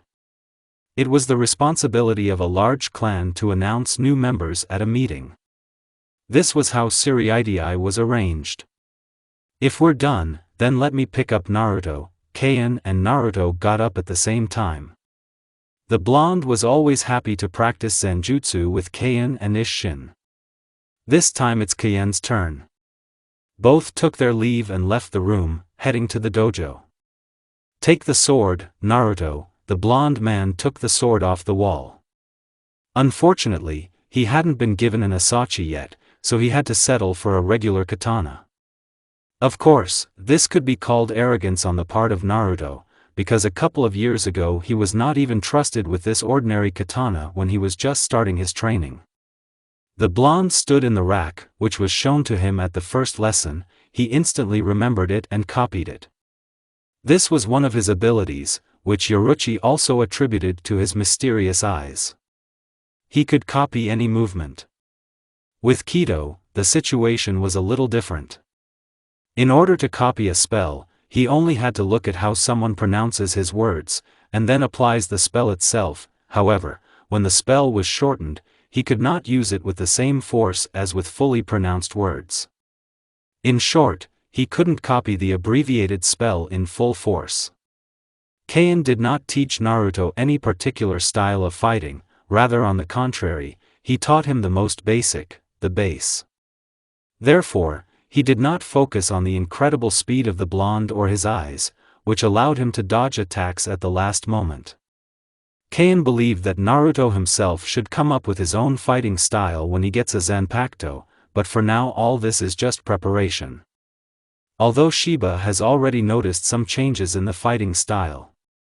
Naruto used fast stabbing attacks and only occasionally used chopping. In sparring, Keion held back, but it was still amazing how Naruto held on. It was really interesting to fight with him. Against a child with absolute protection. Shiba was sure that when Naruto reached the peak, he would have no equal, because you can't beat someone you can't hit. The battle between the two brothers was like a dance, a death dance. Where the musical accompaniment was the clang of metal. The graceful and smooth movements were mesmerizing. Yoruichi always followed Naruto's training, but Zanjutsu was her favorite. She spent hours watching Naruto dance around his opponent. How he gets better and better with every move. Keion imperceptibly began to fight more seriously, adjusting to Naruto. Pure Zanjutsu, without tread and Kido. Only sword against sword. It was the only way to learn how to fight with a sword and nothing else. Suddenly Naruto ducked under Keion's hand and the tip of the sword touched Shiba's throat. "I won," Naruto said with a smile, and then felt that a blade was put to his throat. He realized this, he opened his eyes wide, trying to figure out when his brother did it. "I think we can call it a draw." Keion sheathed his sword and ruffled the blonde's hair. "You did a good job," Shiba smiled. Naruto was slightly embarrassed by his brother's words. "Well done, Naruto." The boy's head was between Yoruichi's breasts. Feeling that he did not have enough air, he waved his hands. Shihoin immediately let him go. "Eniai-san," Naruto looked at her angrily. His expression only made Yoruichi smile wider. She wanted to squeeze him to death. "Didn't you like it?" She leaned toward her brother. "You know," the goddess of speed began to whisper in his ear. "Many would sell their soul just to be in your place." Naruto was covered with goosebumps from Yoruichi's voice. "Yoruichi-san, stop seducing your brother. He's still young," Keion chided her. "You're boring," Shihoin replied, continuing to snuggle up to Naruto's back. "I don't want to interrupt your idol, but it's time for a fitting." Kukaku was at the entrance to the dojo. Naruto sighed in resignation, because now the real torture will begin, the fitting of the kimono. And everything would be fine if it weren't for Yoruichi and Kukaku, who constantly quarreled. They couldn't come to the same opinion. Naruto took a bath, and then went to the fitting, where his sisters were already waiting for him. He took off his clothes, showing his well-trained body. He took a few steps forward, and then they started dressing him up. This torture lasted for several hours until the sun went down. However, the room did not become dark. The moonlight illuminated the room through the huge window. Wearing another kimono, Naruto appeared in front of the sisters. They just opened their mouths and didn't say anything. They looked with admiration at the blonde. Is something wrong? Naruto asked cautiously. No, Yoruichi replied. Fine, she managed. Naruto was wearing a red kimono and dark green hakamas. Over his kimono he wore a black haori with the golden coat of arms of the Shiba clan. It suits you very well, Naruto, Kakaku said in shock. You greatly underestimate, Yoruichi approached Naruto and examined him completely. It was a perfect hit. He will definitely be the main star of the evening. Naruto was embarrassed, but didn't show it. It was not permissible to do this now. He wanted to be more beautiful for them, just for them. The whole Shiba family has already dressed up in their formal attire and prepared to leave the house. Kakaku was dressed in a black and red kimono, on which many colorful patterns were embroidered. There was no usual bandana, instead there was a red ribbon. Naruto looked at his sister with admiration, which undoubtedly caused her to smile. It's not for you to take all the attention for yourself, she went up to him and took his hand. Today you accompany me. They went as a loving couple. Isshin and Keion followed them and whispered about something, and sometimes laughing loudly. The estate of the Kuchiki clan was large. Clearly more than Shiba's. However, as Naruto believed, there was no taste and style. It was just a soulless building paying homage to the old days. Although Naruto respected traditions, he did not like this mansion. The way Kakaku could skillfully handle the old style, combining it with the new one delighted the blonde. There was no such thing here, from which Naruto was slightly disappointed. Two guards with swords stood at the entrance and checked the invitations. Despite the large number of people passing inside, there was no queue and pandemonium. Kakaku showed her invitation card and the guards parted. She led the blonde man inside. The blonde man saw a huge courtyard decorated with various flowers and toys. There were paper lamps everywhere. But that wasn't what surprised Naruto. A huge number of people, that's what struck him. The blonde was still afraid of people, although this did not prevent him from communicating with them normally. It was not the first time he had seen such a number of people, but unlike Konoha, everyone present here is to know.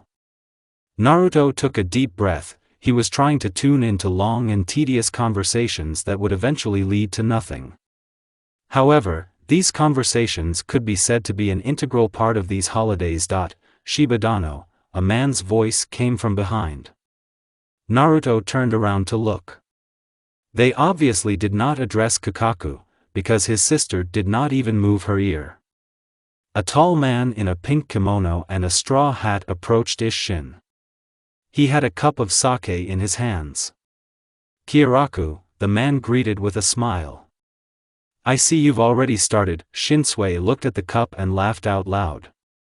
Yes, but don't worry, I wasn't going to continue without you. Kiraku looked out from behind the Isshin and saw a boy standing near Kakaku. And who is this lucky young man who is holding Kakaku-san's hand? Kiraku asked. Naruto Shiba, Kakaku's younger brother, Isshin replied with a smile. Wow, he drawled thoughtfully. He stands out from the rest. Either his appearance, or a thoughtful look made Shinsuya say this. Naruto is really unusual. Keion broke into the conversation. Kiraku nodded his head in greeting. Unusual? You'll see it in a few years. The captain smiled broadly at Keion's words. I'll be looking forward to it. He adjusted his hat. Well, won't you keep me company?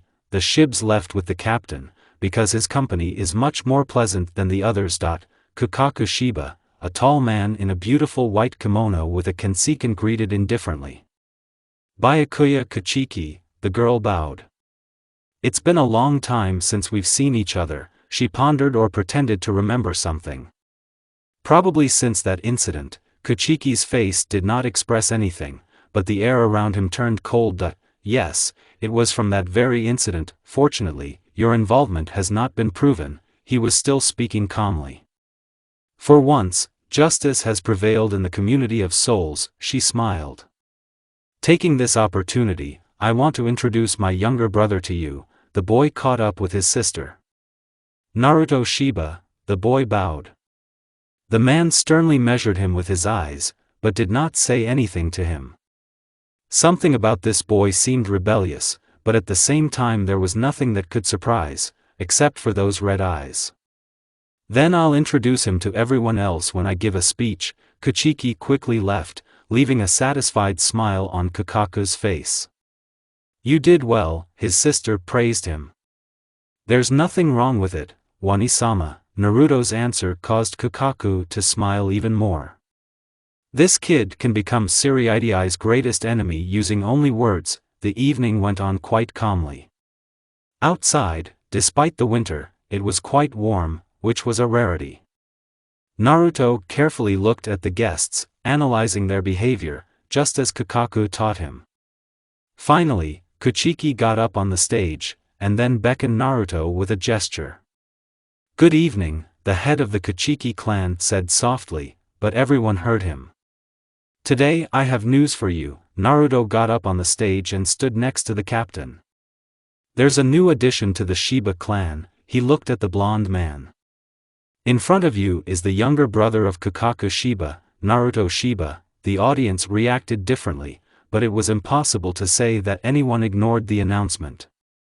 After all, Naruto looked unusual, which already made everyone talk about him, as well as the fact that he is Kakaku's brother. Siriidii did not have a single opinion about Shiba. Some considered them savages, others were afraid of them, seeing the talent of the heirs. After the performance on stage, the celebration continued. Kakaku left Naruto alone, and she went on business. Although it was originally planned, still the blonde was a little upset. A crowd surrounded him and began to ask him about everything, about his views on the structure of the community of souls, about the structure of the Siriidii, etc. Such conversations tired him quickly enough, but a strange girl standing apart from the others returned his cheerfulness. She had short hair and 2 long braids secured with rings at the bottom. Quite unusual for a community of souls. But Naruto was not attracted by her beauty at all. He was attracted by the way she looked at everyone, with indifference and irritation. There was no one around her, as if everyone was bypassing her, and she seemed to be better off that way. At some point their eyes met, but the girl looked at the guy without interest. Naruto suddenly noticed something strange behind that girl's back. Some kind of small container that started to crack. And then the blonde man saw how fire with some fragments began to come out of him. Naruto looked around, time seemed to freeze around, he looked at the scene. These fragments are about to touch that strange girl. He took a step forward without thinking, and in a moment he was next to the girl. He grabbed her hand and jumped as far as he could. There was an explosion. Soifan came to her senses when a boy who was introduced on stage hung over her. She didn't understand what had happened, but a second later she was covered with a flood of information. What? She croaked when she realized she couldn't move. Her arms and legs felt numb. Turning her head with difficulty, she saw that something had grazed her hand. Poison? But when? Is it possible with the explosion, but? She looked at the boy who was peering into the smoke. How could he be so close to me so quickly? Was he hurt by the explosion? She heard faint sounds from the smoke, despite the general panic. Apparently, the boy heard them too. He got up and stood in a fighting stance that seemed familiar to Shaolin. Several people in black masks ran out of the smoke, covering everything except their eyes. They were wearing baggy dark clothes, and behind them were strange blades that did not look like Zanpakuto. Shit, don't move, Fan said aloud. Kill them all, said the man in the center. The other 2 did not even begin to separate, but simply ran forward straight at Naruto. The first one fell to the ground almost instantly, no one even had time to notice how Naruto knocked out the attacker with one blow to the solar plexus, but he had to tinker with the second one. The man decided that using a weapon on a child was too simple and unreasonable, so he decided to deal with it with his bare hands. He began to strike at the child, but he walked away from all the blows, while occasionally counterattacking. The killer decided to end the fight with one blow, so he lunged, but did not hit. Naruto easily dodged, and then took him in a foot grip the way his sister taught him.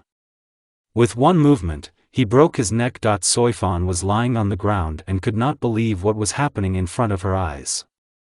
A little boy knocked out a professional killer with one blow, and then fought on equal terms, surpassed the other killer in everything. Well, that's not all. The way he decided to end the fight. This capture, in general, all these movements. There could be no doubt, this is the style of her former mistress, but who taught him this? And then Shaolin saw something terrible and beautiful at the same time. Naruto quickly tore the blade from the belt of one of the killers, and then threw it into one of the tables that stood nearby with the killer. The knife hit the handle on the table, and then bounced towards the attacker, while not losing speed. The blade accurately entered the man's heart. Death was instantaneous. Naruto ran up to the wounded girl. There was only a small scratch on her arm, which caused him to exhale in relief. "Are you okay?" the blonde man asked. "Yes, Fan answered quickly. "From where? How do you know these movements? Who taught you?" Fan asked, raising her hand with difficulty and grabbing Naruto by the haori. There was despair, anger, and resentment in her eyes. Naruto didn't understand why she was looking at him like that, but he couldn't give her his secret. "Sister," Naruto replied shortly, bandaging the wound. "Kukaku Shiba?" She knew that Shiba was her mistress's best friend, but not so much that she was able to learn the Yoruchi style. Naruto did not answer the question. He helped the girl up, and then took her to the adults. There was a bloody mess around. It looks like none of the guests were injured, but the attackers. Part was chopped up, part was stabbed, and part, well, let's not talk about them. "It looks like the mutiny failed," Byakuya said with satisfaction. "Yes, although it was stupid to attack after our warning, the second man from the back was a copy of Yoruchi." Naruto first wanted to call out to his sister, but then immediately came to his senses. The man turned around when he saw Naruto and Soifan. His expression changed noticeably. However, Naruto also did not remain calm. This young man standing in front of him looked like Yoruchi, even very much like him. "Kuchiki-san, where are the places for Ranen here?" Soifan did not let him finish. She got fully to her feet and, slightly staggering, approached Yashiro. "What is the situation?" Fan asked seriously. "Everything is under control, thanks to the help of Yashiro Dano," Byakuya replied. "Are you hurt, Captain?" "Just a scratch, but they used poison." She lowered her head down. "I'm ashamed to admit, but I was saved by a boy." "Oh?" Yashiro exclaimed. "Really you?" He squatted down to catch up with the boy. He saw that Naruto wasn't making much contact, so he smiled. "Yashiro Shihoin," his voice echoed in Naruto's head. "Is he Yoruchi's brother?" But then why did she accept it? She never talked about her brother. In general, she always spoke with sadness about how she had to leave Siriidii. "Naruto Shiba," the boy replied calmly. "You did well, Naruto-kun. Today you saved the captain of Goatei 13, and the captain of the second squad." Yashiro could not resist. Teasing Soifan was a common thing for him. "I am sure that in the future you will become a good Shinigami. Thank you," Naruto bowed. "Have you seen my sister?" "She's with Captain Shiba and Lieutenant Shiba at the main entrance," Byakuya said. "Thank you." Naruto bowed again, and then hurriedly went to the family, but at the exit of the gazebo, Soifan grabbed the boy by the hand. "Do not think that you have got away, you will tell me, though not today, but I will get my way." After these threatening words, she lowered her head and with a slight blush on her cheek said, "Thank you." She quickly left. Naruto. There was a loud shout, from which the blonde's heart sank into his heels. "Where have you been?" She hugged him tightly and began to cry. "Do you even know how worried I was?" He felt her tremble. Naruto hugged her back. "I'm sorry, One-sama," the blonde whispered softly, holding back tears. "What happened?" "I saw the bomb, and then decided to save the girl who was next to her." Kukaku looked at him in surprise. "And after we were attacked by 3 of these ninjas, I had to protect her." "Who exactly?" Captain of the 2nd Soifan squad, Yoruchi sternly looked at Naruto, trying to find words that would fully reflect what she was able to learn. If Sampo is a moving technique that uses steps, and the more experienced and talented the person using the technique, the less he takes these steps to achieve the goal, then here is your technique. To the place where you look, you move like a teleporter. You might have noticed that you started making these jumps further. Naruto nodded. The better you know the technique, the further you can make the jump. Perhaps in the future you will be able to travel as far as your eyes can see. You must clearly understand where you should move, because the wrong calculation, you will get lost in battle. She looked at Naruto, who turned pale. "But you probably won't be in danger." He looked at his sister with relief. "Your eyes, as far as I understand, help you calculate the distance." "Stop praising him," Kukaku said with a grin, who had been writing something at the table all this time. "Look at him, he's already good, don't inflate his ego even more." From the words of his sister, Naruto puffed out his cheeks and turned away, and Yoruchi burst out laughing. That's true, but I can't help but praise my beloved brother." She hugged him. "Isn't that right, my little genius?" The blonde just nodded, enjoying the caresses. He wanted such moments to last forever. "Yours?" "Don't pick on the words, Ku-chan," she continued to hold Naruto. "By the way, you still haven't told me what happened there. Now that he's in this position, it won't work out." She was the captain of the 2nd squad, so lying to her is the stupidest thing in the world. "He saved Soifan," Kukaku answered for Naruto. "I told him to keep quiet," Kukaku said sadly and exhaled loudly. The blonde felt his sister's grip loosen slightly. She was silent for a few seconds and looked somewhere into the void, and then she smiled tightly. There was so much sadness in her voice, but she was trying so desperately to hide it behind a smile. "Thank you for saving B. She recognized your movements when I was protecting her. She said we weren't done." The goddess of speed chuckled. "It's very similar to her, so she hasn't changed." Naruto took the girl's hand and squeezed it tightly. "You can talk to me." The blonde man looked at his sister with concern, from which a pleasant warmth spread through her body. She covered his hand with hers. "Really, thank you." Her eyes became moist from the tears that had accumulated in the corners of her eyes. Naruto saw Yoruchi crying for the first time. He swore to himself at that moment that he would certainly protect her smile, no matter what it cost him. Seeing Naruto's determined look, Kukaku grinned. Everything became clear to her. Now Naruto is not just a replacement for Yashiro. Yoruchi fell in love with him like a brother. Yes, Kukaku was a little jealous of the goddess of speed, but she understood that Naruto loved them both equally. Who would have thought that the request of an impudent cat would turn out to be a new stage in the life of Shiba, and not only Kukaku, but the entire clan.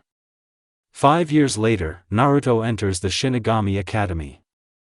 There is still plenty of time, but you still need to hurry up, because when school starts, Naruto will attract attention to himself, which will undoubtedly distract him from self-improvement. Despite the fact that he was ahead of the first year, he was obliged to study there. This was the law of the community of souls. Even the heirs of 4 families could not become Shinigami without studying there. Of course, no one forced you to study all 4 years. For example, Kain graduated in just a year, which is undoubtedly the pride of the Shiba clan. After another completed tutorial, Kukaku and Naruto decided to have tea. They sat opposite each other and silently enjoyed the taste of tea. Naruto, the girl interrupted the silence. He raised his head and looked at her.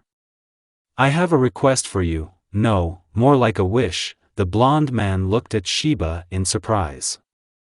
Try to find friends, unless, of course, it will not be difficult for you. She did not force him to do anything, because she knew perfectly well about his difficult problem. Still, the imprint of his childhood still haunted him.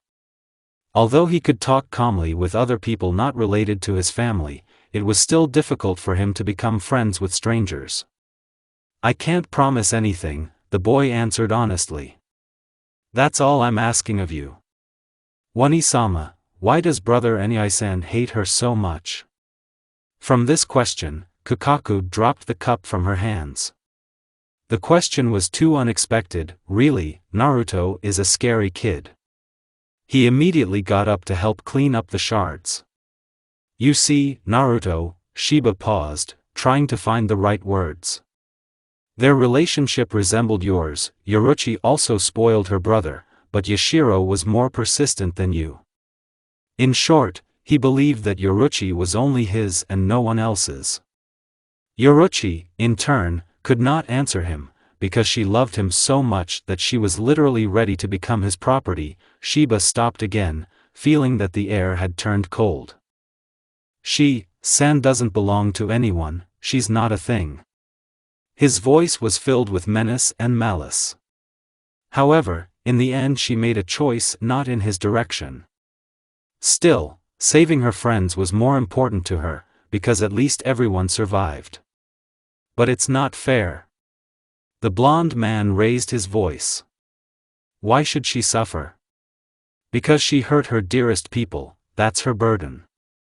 Yashiro just can't accept that she didn't choose him. Seeing Naruto's reaction, she immediately hurried to calm him down.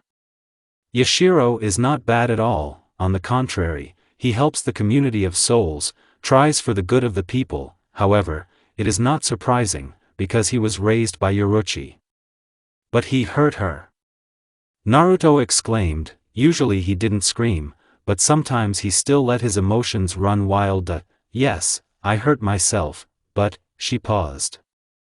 Wouldn't you be mad at me if I left you without saying a word? Her words hit him like a hammer. He never thought about it. How would he behave if he were left alone? Did he hate his sisters? Would you accept their choice? He didn't know, and he didn't want to know, or rather he didn't want to be alone, just not after a terrible 5 years in that hell.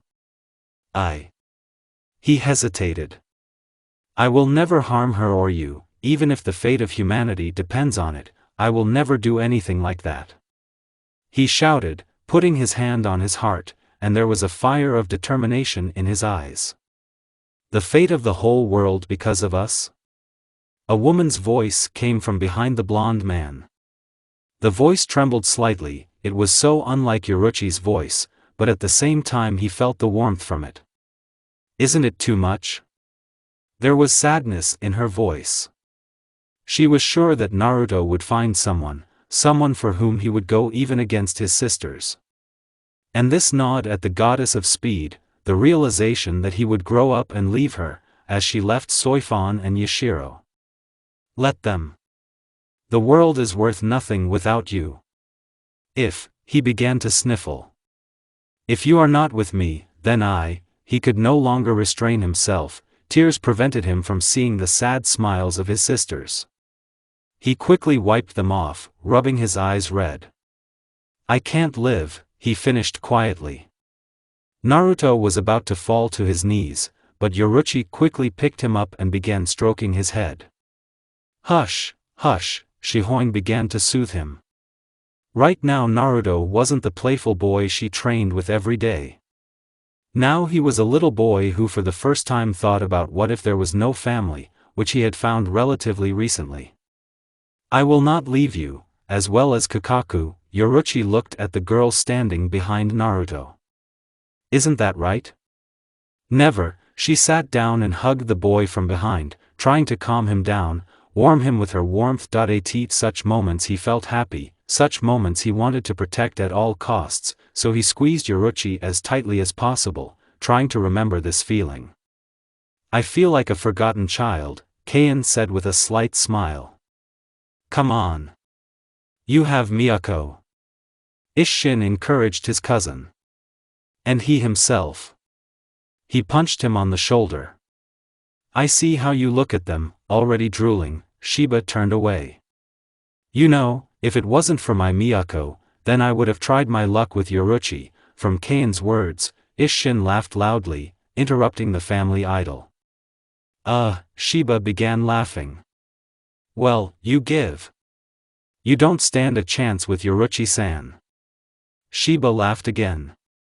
I'm sorry, Kain, but Naruto stole her heart a long time ago. Isshin's words made the goddess of speed feel uncomfortable. She had never thought anything like that about Naruto, but when she imagined him as he would be in a few years, her heart began to pound furiously, and her cheeks blushed. Fortunately it was not visible on her dark skin. Yes, and I doubt that Naruto would let you. The captain looked at the disgruntled Naruto, looking at the brothers. Look, Isshin continued quietly. Isn't that a jealous look? Now Kain burst out laughing, imagining that Naruto was his rival in the fight for Yoruichi's heart. You're right, I don't have a chance, Kain agreed, looking at Yoruichi stroking the blonde's hair. Naruto took a deep breath and focused on the target. Today he was finally allowed to use a relatively high-level Kido. Although, he would probably have been spat on for such self-confidence and arrogance, but Naruto did not consider Rikoho a strong spell. Undoubtedly, it could cause harm, and even kill, but there were other Kidos that the blonde considered more destructive and that he wanted to touch. And he would have managed to master Kurohitsuji, if not for one, but, or rather two. The first is Yoruichi, the second is Kakaku. One evening, after reading another book about Kido, which Naruto was very interested in, the blonde decided to master something on his own, something whose destructive power would be enough to kill at least a Vasto Lord, and at most, the murder of Captain Godei, 13. And his choice, obviously, fell on Hado 90. Kurohitsuji is one of the most powerful and dangerous spells that have ever existed. The oozing banner of Muti, haughty thicket of madness, boil it. Deny it. Tsepani. Blink. Break your dream, the creeping queen of iron, a constantly crumbling doll made of mud, unite. Unite, fill with earth and realize your impotence. After reading the words of the spell, Naruto could not help but admire the beauty and danger of these lines. Each word contained something that was beyond his comprehension. How could someone create something truly terrifying? Even though Naruto was a child, he was not a fool. Therefore, he was in no hurry to start practicing right away. There were still many years of training of this Kido ahead, but still the first steps had to be taken now. Firstly, it was necessary to clearly visualize in your head the image of how it should work, and, probably, visualization is one of the most difficult steps. Especially if you do it without a live example, relying only on the description from the book, and not on your visual perception and unique eyes. Although, he could handle such a task. Mentally reciting each line of the spell, he imagined something solid and monumental. A huge black parallelepiped held together by black swords, the hilt and guard of which seemed to have been cast together with the blade. Naruto, a cold voice pulled Naruto out of his thoughts. He opened his eyes and saw Yoruichi standing in front of him with her hands on her hips. There was not even a shadow of that cheerful and eternally playful goddess of speed on her face. She looked at him sternly and with disappointment, and this look was unbearable for him. "Emi-san?" Naruto asked uncertainly. Of course, he already guessed what was going on, but he couldn't say for sure. She continued to stare at him in silence, driving him into a panic. Right now he felt like a shitty cat. Who gave you permission to study this spell? She didn't raise her voice, but resentment and anger were clearly visible in her voice. He lowered his head down, unable to find the right words. What else should he do? Come up with silly excuses in the style of, "Sorry, I thought it was a healing spell," or something like that? Of course not.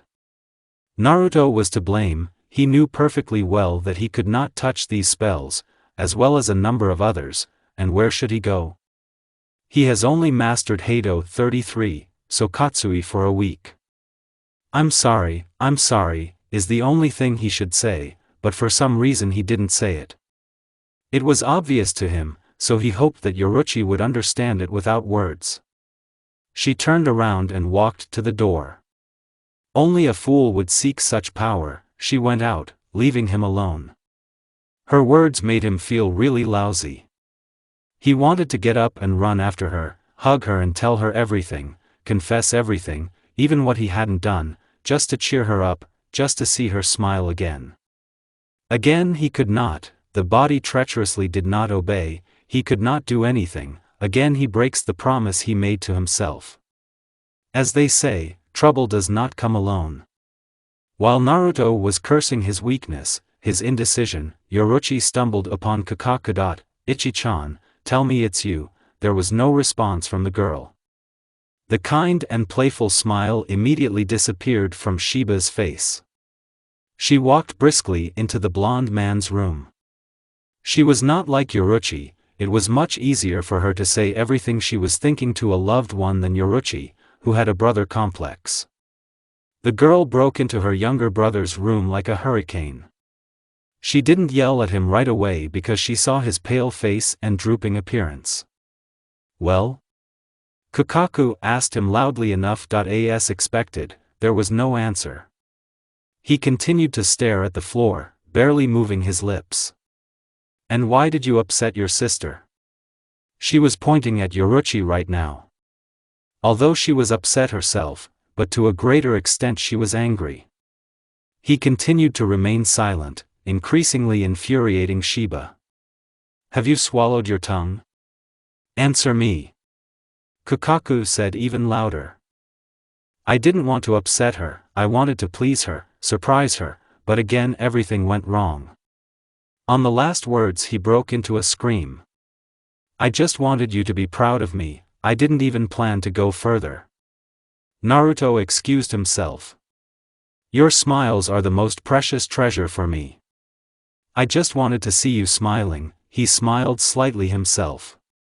"I love you so much that I can't go a day without your smiles. I want you to always be happy, that's why I'm doing all this." Kakaku's anger turned to mercy. She sat down next to him and hugged him. "You're such a fool, Naruto." She tried to be angry, but nothing worked. How could you be angry at someone who wholeheartedly wants to make them happy? "I know, Wani-sama." The blonde buried his face in her chest, trying not to cry. "It came out with difficulty, so that area got wet. We are happy if you are around." "The rest doesn't mean anything." She whispered it, but Naruto heard it. "Apologize to her." He nodded and quickly hurried to get up to apologize to her. Yoruichi stood on the roof, thinking about what had happened. On the one hand, she could not blame him for his thirst for knowledge, but on the other, it was not for nothing that she forbade him to study some spells, among which was number 90. The spell itself was very dangerous, so there was always a need for an observer who could ensure the user at any time, even during the visualization stage. She felt his presence, knew that he would come, so she pretended to be angry, although in fact she forgave him, but still she would teach him a lesson. A slap from his sister silenced him. "On your knees." The blonde man obediently knelt down, waiting for the next instructions from his sister. "Why are you silent?" "I'm sorry," Naruto said shortly and clearly. "Just sorry?" Yoruichi raised her voice feigningly. She couldn't hold a grudge against him for long. And that's why she felt disgusting now, because she hit him, but that's her way of upbringing. She didn't know how to do it any other way. "Madam, I humbly forgive you to forgive me. I am completely at your mercy and my life belongs to you." She smiled with satisfaction. "That's better," her voice, although it was already calm, but the imperious tone did not disappear. "Last warning, if this happens again, then I will never talk to you again." Naruto bowed his head even lower from her statement. He did not argue with her, although all this strength was needed only to protect her, and only for her. "From this day on, I forbid you to study Kido alone. Only when I allow you, you will be able to practice alone." She came closer to him and bent down to his face. "ISNO?" She spoke in an angelic voice with the same angelic smile, which made the blonde goosebumps. "Yes, Eni-san." He answered quickly, before swallowing loudly. Naruto held his palm out in front of him, pointing his hand at the target. "Hado 63, Raikoho," Naruto said calmly. A yellow energy ball began to form in his hand, and a moment later the ball rushed forward, turning into lightning. This lightning destroyed the dummy, but did not damage the walls of the estate. Kido without pronouncing a spell was weaker, but there were several people in the soul community who used Kido without pronouncing a spell and without losing its power. One of them was Yoruchi, who trained Naruto in this direction, but he is still very far from her skill. There were loud claps from behind the boy. He turned to look at his sister, who was applauding him with a big smile. "Naruto, do you know that you're a scary guy?" "Scary? Yes, I would say very scary. At your age, do this Kido. Do you know that people like you can be counted on the fingers of one hand?" "Thank you, Nei-san, but I'm not even close to your level," Naruto replied politely. "Of course I didn't," her smile widened. "But you know," Yoruchi looked straight into Naruto's eyes. "Someday you will definitely surpass me, the goddess of speed." Shiba opened his mouth in amazement at her words, unable to say anything. His sister believes in him, and that's all he needs. Yoruchi suddenly hugged the boy. She hugged him tightly to her. The goddess of speed understood that now they would spend less time together. Of course, this saddened her. Just the thought of Naruto not being around hurt her heart. There are still 2 years of hard training ahead before entering the academy, but she will squeeze everything out of this time. Something else was gnawing at the goddess of speed. It was hard for her to accept that maybe Naruto would find someone at the academy. Although, no. He will definitely find someone for himself, because he is very handsome, smart, kind, caring. She blushed slightly at these thoughts. Did she think of him that way? It can't be. But, he's not her own brother, so maybe in a couple of years, she'll give him a gift. Soifan cursed these stupid laws of the community of souls, or rather the laws of the Council. 46. These stupid old men made it so that the head of the main clan could decide the fate of the head of the servants' clan, and the head of the servants' clan could also be the captain. It didn't matter anyway. She was obliged to obey any will of her master. "Soifan," Yashiro began in a calm tone. "I understand that you don't like anyone among the current heads and heirs of the clans." He chuckled, remembering that she took any talk of marriage as a joke. "You will be engaged to the younger brother of the head of the Shiba clan, Naruto Shiba." Soifan barely refrained from jumping up. "Please justify your decision, Yashiro-sama." Her calm tone did not hide her anger at all. Yes, yes, how much Shaolin wanted to erase the smile from his face. "Among all the heirs of the major clans, he is the most promising candidate for the role of your husband. Moreover, he saved you," she snorted, remembering her shame. "Now Shiba is the closest to becoming a great clan again, and if we have such a close connection, we will be able to rise above other clans, while enlisting the support of the highest ranks of Gotei. 13. She bowed her head. There was no other choice. She was betrothed to a boy. How so? No matter what kind of child Yashiro was, he would never do such a thing just to annoy her. There was a logic to his actions that, unfortunately, she couldn't argue with. Naruto was forced to wear a kimono without saying why. During the day, he never saw Yoruchi, she seemed to have disappeared, which was strange. The door to Naruto's room opened. Naruto-sama, please come with me. The man in the aisle was waiting for Naruto with his head down. Kukaku was already sitting in the main room, and two people were sitting opposite her, a purple-haired young man, Yoruchi's brother, as well as a girl with short hair and long braids, the captain of the second squad Soifan. The girl was dressed in a solemn kimono, which did not confuse Naruto, which was his serious miscalculation. Come in, Naruto, Kukaku ordered. The blonde obediently obeyed. Good afternoon, Naruto-kun, Yashiro greeted with a radiant smile. Naruto was stunned for a few seconds, because the young man was an exact copy of Yoruchi. Greetings, Yashiro-san, Soifan-san, Naruto bowed, and then sat down next to his sister in an empty seat. I think we can start, Yashiro looked at Kukaku. Shiba, Dano, it would be better if you let him know. Naruto, Kukaku turned to her brother. As of today, you are engaged to the head of the Fan clan, Soifan, Kukaku said seriously. And it's not up for discussion. There was silence in the room for a few seconds, everyone was waiting for Naruto's answer, but he did not answer. Kukaku was about to start talking when Naruto bowed. I hope for your experience. The blonde man looked at Soifan with a warm look, and there was no anger or disappointment in his voice. He understood everything perfectly, understood that this way he could help his clan, and therefore he had no right to refuse. The boy's answer surprised Soifan. She expected everything, but not this. The Shiba clan was known for its wayward attitude to the laws of the community of souls, for lack of tact, and Naruto's answer broke the stereotype of Shibs. Maybe he's not such a bad choice. Yoruchi was sitting on the roof of the manor with her legs dangling down. Soifan and Yashiro had been gone for several hours, but for some reason she still felt the sentiment. It wasn't that she was against Naruto and Soifan being engaged now, but she was jealous of him. She was jealous of her be. Strange? Yes.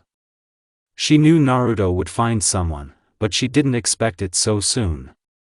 The goddess of speed was sure that Soifan would sooner or later reach out to him herself, because she is exactly the same as Yoruchi herself. And Naruto? For Naruto, this will be the first love that he will hold on to tightly, and soon he will forget Yoruchi.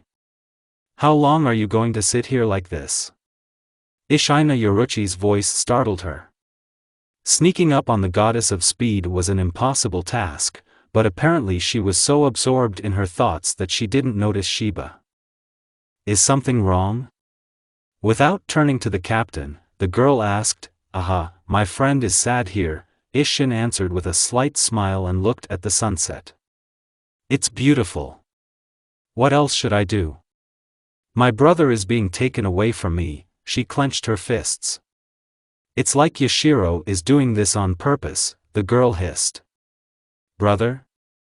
Shiba chuckled. Since when do you think of him as a brother? What I don't look at, you devour everything with his eyes. I suppose you forgot yourself when you thought of him as a brother, and not as your fiancé. Shut up, Shihoin said lazily. You know everything, if you're so smart, then why don't you have anyone yet? She didn't even raise her voice, she just wasn't in the mood. So you're going to sit here and look at the sun, waiting for a miracle?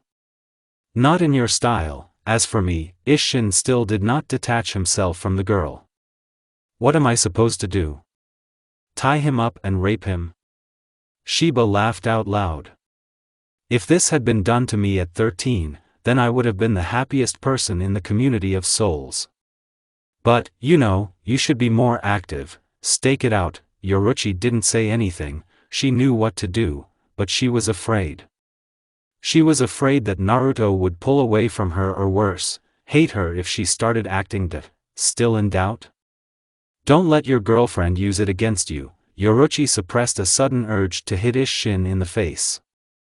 Although Shaolin could have done so, most likely it would have been, but the very fact that Naruto would be against her was simply unacceptable to her. Shiba chuckled when he saw the positive shift in Yoruichi's behavior. Shihoin barely restrained herself from rushing to Naruto. Shiba didn't have time to say anything or even blink an eye, the goddess of speed was already gone. Shiba smiled and lay down on the roof. "You'll thank me again, brother." Naruto, tired after practicing Zanjutsu, slowly trudged down the corridor to his room. It's been a tough day today. Both physically and emotionally. All these engagements and other things were so tiring, worse than sparring with Yoruichi. Yoruichi was walking briskly towards the blonde. The corridor was not to say that it was wide, but two people would definitely pass there, except that Shihoin was walking exactly towards Naruto. "Eni-san," Naruto began from afar. Yoruichi did not let him finish, who quickly found herself next to Naruto, and then kissed him on the lips, so much so that he took his breath away. Their hearts were pounding wildly, for Naruto it was the first kiss. "Naruto," the girl whispered, breaking the long-awaited kiss. They touched foreheads, looking into each other's eyes. "I love you," she kissed him again without waiting for an answer. She just wanted all of him. She wanted to own him now. Her arms were wrapped around his neck, and Naruto's hands were on her waist. Breaking the kiss again, breathing heavily, she smiled at Eni-san. The blonde's gaze was clouded with passion. He had never felt like this, but one thing he knew for sure, he wanted more. He himself reached out to meet his sister and kissed her. At first, it was an awkward kiss, but after feeling the sister's help, the kiss deepened. Yoruichi literally moaned into his mouth, enjoying such a long-awaited moment. She put his hand on her chest. The blonde immediately began to squeeze her, causing new moans. "I suppose it is?" After a couple of minutes she asked him, but there was no answer, only a kiss, which meant consent. Now Naruto is hers, and she is his. The goddess of speed was kissing a child, whom she considers her younger brother. Urahara would have laughed at her for sure, and everyone else would have condemned her, but she didn't care, because she could finally be with the person she loves. After some time, the couple walked into the manor holding hands, into the room where Kakaku was waiting for them. Seeing this, Kakaku frowned, but did not object in any way. Well, here again the cat managed to outrun Kakaku. Yoruichi looked at Naruto. What she saw made her smile. He smiled so radiantly that it seemed his light filled the whole room, leaving not even a small dark corner. The goddess of speed turned her gaze to her frowning friend. To the mute question, "What happened?" Yoruichi nodded, which meant, "Later." "I must interrupt your idol." Kakaku's voice was not cheerful, there was a sense of guilt in it. The infernal butterfly that Yashiro sent a few minutes ago reported something unpleasant. Kakaku paused, preparing to tell about Yashiro's demand. "The Shihoin clan can't trust the Shiba clan so easily, and all because of our reputation as exiles. He wants to send Naruto to the Fan clan as proof of our intentions, where the current head of the clan will take care of his upbringing." "Soifan," Yoruichi spoke into the void, squeezing Naruto's hand harder. "But why?" "It was part of the contract. They could put forward additional conditions, or they could not. Unfortunately, we were unlucky." "And when?" Naruto asked, disappointed. "Tomorrow at dawn. Captain Soifan will personally pick you up." Yoruichi was already ready to explode, grab her by Naruto and drag her somewhere to the outskirts of Rakangai and never leave there. Right now, her love was being taken from under her nose. "Well, I guess it's time for me to get ready," Naruto said calmly, but at the end of the sentence his voice trembled slightly, which Yoruichi undoubtedly noticed. The blonde man went forward, but Yoruichi did not let him go. Shihoin pulled him towards her and held him tightly. Why did this happen? She wasn't crying, on the contrary, there was a smile on her face, but not the one that always made the blonde's heart beat faster. "Annie-san, don't be sad, it doesn't suit you," he ran his palm over her cheek. The next second they were in the blonde man's room. Yoruchi pushed him onto the bed and began to take off her tight sweater, exposing her flat tummy. Her perfect figure was accentuated by a black tank top. The blonde man stared at his sister in amazement, unable to look away. Her body was perfect, but he wasn't devouring her with his gaze, he was looking into her eyes. Seeing the blonde man's gaze, Yoruchi stopped taking off her clothes. "You don't like me?" the goddess of speed asked awkwardly. Naruto saw this side of his sister for the first time. He never could have thought that she would be embarrassed in front of him. Always bold and reckless, Yoruchi was now standing and blushing in front of her lover. It was somehow uncomfortable for her to stand under his gaze, but for some reason this strange feeling was pleasant. "No, you are a goddess, but no matter how you look, I can't help but look into your eyes." Yoruchi bent down and covered his lips with her own, and after that everything was like a fog. Passion finally took Naruto's mind somewhere far away, releasing his instincts. On this day, for the first time, he knew a woman, and Yoruchi a man. It was one of the happiest days of lovers. For Naruto, he is definitely the happiest. They woke up with the first rays of the sun. Yoruchi used Naruto as a pillow, her head was lying on the chest of the blonde, and her legs were on top of him. It looked as if she didn't want to let him go, as if he was some kind of plush toy for a little girl. Both looked happy. The first rays of the sun hit the lovers' eyes, because of this both woke up. "Good morning," the goddess of speed greeted her love with a smile, and then kissed him. "Why can't every morning be like this?" Naruto asked playfully between kisses. "Or maybe you wanted to say every night." She ran her finger over his chest, causing Naruto to get goosebumps. "And who stood and was embarrassed yesterday?" He decided to respond to her attack. "Ah!" he screamed like a girl. Yoruchi bit his ear. "That's not fair." Naruto climbed on top of Yoruchi and started kissing her neck. She laughed loudly. "Naruto, don't." Who would have thought that she was ticklish? Her laughter could be heard all over the mansion. Suddenly the door opened and Kakaku flew into the room like a hurricane. She wanted to shout at the two assholes, but seeing them naked and in such a pose, Kakaku did not turn away, only slightly averted her gaze to hide her embarrassment. "Fan is already here, so hurry up." Kakaku watched the couple get dressed. Naruto lazily began to put on a kimono. Yoruchi helped him in this difficult task. Seeing that nothing useful was going on with the couple, Kakaku came up and began tying his kimono, combing his hair along the way. "What would I do without you, Oni-sama?" Naruto said with a wide smile, and then loudly oiked and Yoruchi pulled his cheek. He looked at Shihoin, but she only smiled slyly. "Well," Kakaku stepped back a couple of steps to look at Naruto. "It's time." Yoruchi, without wasting time, pulled his sleeve towards her, and then kissed him passionately. The kiss was long. Yoruchi put all her feelings into it, and after that, when they broke it, both of them were breathing heavily for a few more seconds. After leaving the room, Kakaku and Naruto silently walked forward to the only open door. In the large room where Kakaku received all the guests, Fan was already waiting in the captain's uniform. As usual, there was a sullen grimace on her face. It was hard to believe that Yoruchi was the captain of the second squad, especially against the background of Fan. The captain looked at Naruto, but her gaze did not have the coldness inherent in her gaze, rather curiosity and genuine interest were felt. Naruto approached the girl and bowed. She did the same in response. "Nice to see you again, Captain," Naruto greeted politely.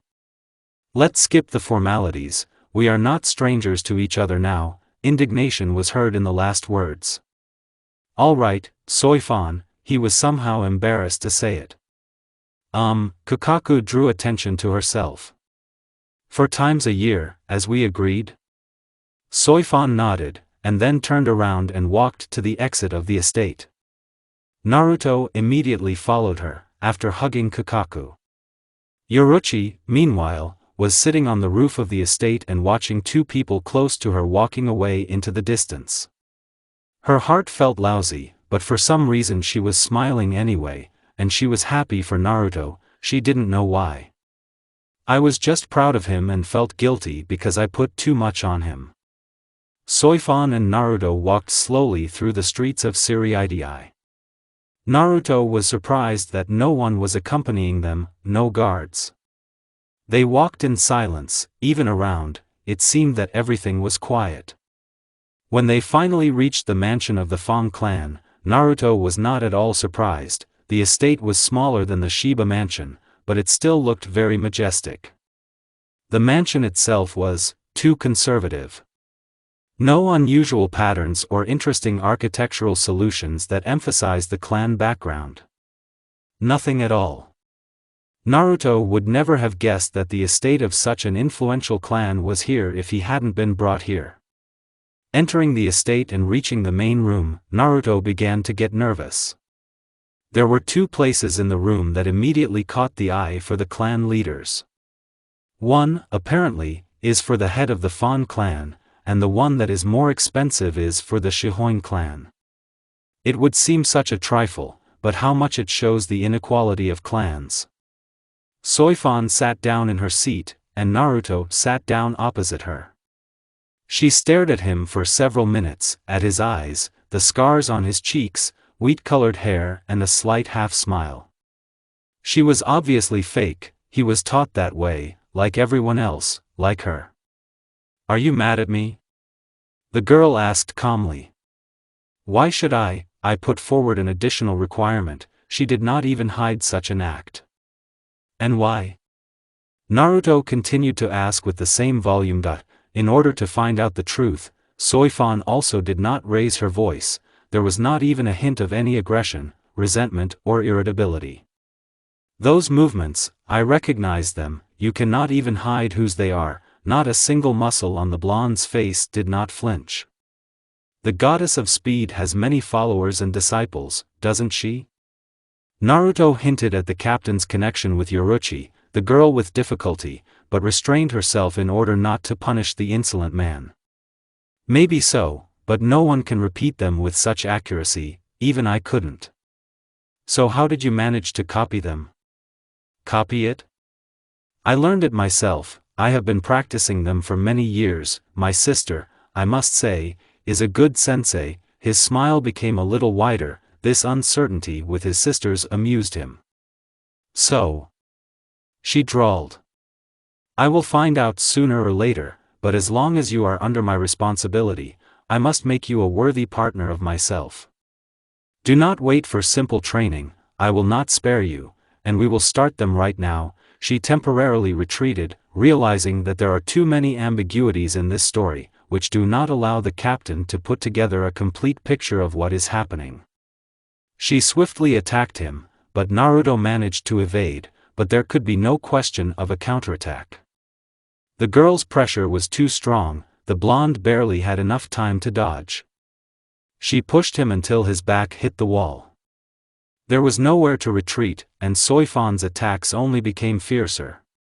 When it already seemed that the victory was in the girl's hands, Naruto was able to somehow twist and dive under the girl's arm, and then he struck her in the stomach, but he did not hit the target. Only her Haori was in the captain's place. Naruto quickly turned his head to assess the situation, but it was too late, Soifan's blow finally reached him. The blonde flew a few meters to the side and fell, making several somersaults. Who would have thought that she had such strong strokes? Her style is similar to that of any Ai-san, but there are still striking differences. The blows are sharper, and all the movements are jerky, there is no smoothness in them. Naruto spat blood, and then got up and took the blow again, but this time he at least managed to put his hands in front of him. He was thrown into the wall like a rag doll. "What is it?" Fan's voice was full of venom. "Do you think that if you could learn all her movements, then something will change?" She appeared next to him and hit him in the gut. The blonde bent double. His eyes could no longer keep up with the captain. I've been training for years to defeat the traitor. She landed an elbow from above, slamming Sheba into the floor. From the collision, the boards under the blonde cracked. What you've been taught is nothing against me. That's why I took you away from the Sheba clan. They are fools and don't see your talent. She sat down next to him, and then picked him up. But don't worry, I'll make a god slayer out of you. Naruto woke up in an unusual place for himself, the infirmary of the Vaughn clan. There was not a single familiar detail around that could catch the eye, only the smell of medicines that was already familiar to him. Naruto's whole body ached, even the slightest breath brought him great pain. The reason was yesterday's training with Soifan, from which he remembered almost nothing. There were only vague passages that did not clarify the situation in any way. The door opened and the captain came into the infirmary. She walked over to Naruto's futon and sat down next to it. There was no trace of regret on her face about yesterday. Training starts in 2 hours, get yourself in the right shape. She hesitated slightly when she saw his condition. But after that, anger began to slip on her face. I do not tolerate tardiness, the girl said threateningly, and then left the infirmary, leaving the blonde lying on the futon. Naruto lay on the futon for a few more minutes and stared at the ceiling, trying to build a clear plan of action in this estate. After lying down, he tried to get up, but because of the pain, he collapsed on the futon again. Cursing, he tried to get up again, but a sharp pain in his chest knocked him down, and he was back on the futon. I'm already starting to miss the times when my sister spoiled me, Naruto said aloud, abandoning all attempts to get up.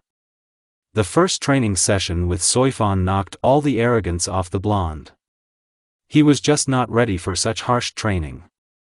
For example, sparring with Yoruchi, although it was the most difficult and exhausting, but he was almost never taken to the infirmary. Shihoin always saw the line that it is better not to cross, so she always knew how to stop in time and get the maximum benefit. After lying for some time, Naruto again began to make attempts to get up, but this time he did not succeed. Each time he fell on the futon, unable to do anything about the pain. All this time, Soifan was watching Naruto from the side. There was no worry about the boy on her face, but there was a little excitement. Would Sheba be able to do the impossible or not? Naruto now looked like a small child who was learning to walk, although this child is not constrained by hellish pain. What kind of idiotic training is this? What does she teach? Maybe I'll learn to fly in a couple of years, although it's unlikely. Naruto looked around the room, trying to find something that would help him. There were a lot of ideas, but Naruto decided on the craziest one, to use his teleportation. Shisen will kill me for this trick. Naruto moved to the corner of the room where there was a thick beam. Moving to her, he quickly grabbed her and groaned loudly in pain, and then spat blood, but he stayed on his feet. With a wide grin, he moved to the doorway, where he leaned against the wall to keep from falling.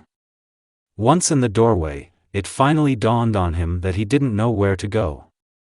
It's commendable that you're already ready. Naruto almost fell from the unexpected appearance of Soifan. Yes, he answered uncertainly, and then followed her, holding on to the wall. They walked quite a lot through the large hall, in which there were many different mannequins for training, but they all passed, making their way deep into the room. They reached the end of the hall, where there was enough space for sparring. As you have already understood, your copying costs nothing. You're like a monkey that stupidly repeats, but does not invent anything by itself. Malice appeared on the blonde's face. But you're lucky that you copied a very good style that I know how to work with. Naruto looked at Soifan in surprise, even the anger disappeared from his face. I will not teach you my style, you will have to create your own, one that will be convenient for you. She took the sword hanging on the wall, and then threw it to Naruto. The blonde man caught it easily. Can you handle a sword? Yes, Knii and Ishinii taught me, Naruto answered honestly. And for what? Soifan was in no hurry to find out in battle. She understood that the boy could not fight now. The basics, we have been honing them for many years. They said that they were preparing only a base on which a comfortable style would fall on me. Naruto pulled out of his scabbard and stood up with difficulty. Oh, Fan said thoughtfully. This is very good, but what style do you want? Fast and accurate, such as to complete any battle with one blow. The captain smiled broadly. She liked that answer, because she could help him. Naruto answered her honestly, and there was no dissatisfaction in his voice, despite yesterday's incident. The blonde tried to keep straight, as if nothing had happened, but that didn't mean that he had forgotten or forgiven her. No, on the contrary, he remembered everything. Soifan walked around Naruto from behind and hugged him. Her hands rested on top of him, guiding the blonde. She moved slowly, showing the boy how to get up properly. In such a stance, you will not need to make a big swing, the strength remains almost the same as before, but now you can very quickly switch to stabbing attacks. Naruto made several swings with his sword, adapting to new movements. Despite all this, the movements were indeed much more effective. Naruto could not help but note this. Gradually, he felt her grip loosen. He turned around to look at Soifan. She looked at him thoughtfully, as if she had fallen into a trance. He quickly turned away with a slight blush on his cheeks, trying to hide his embarrassment. Sweet. But still not like Knii-san, he continued to make slow strokes, as if cutting the air. The pain subsided a little, so he began to act more freely. Once again, he felt warm hands touch him. Move your hands faster, she showed him the blow, and then let him go, continuing to watch his training. At this pace, the whole day passed, which was the complete opposite of the previous one.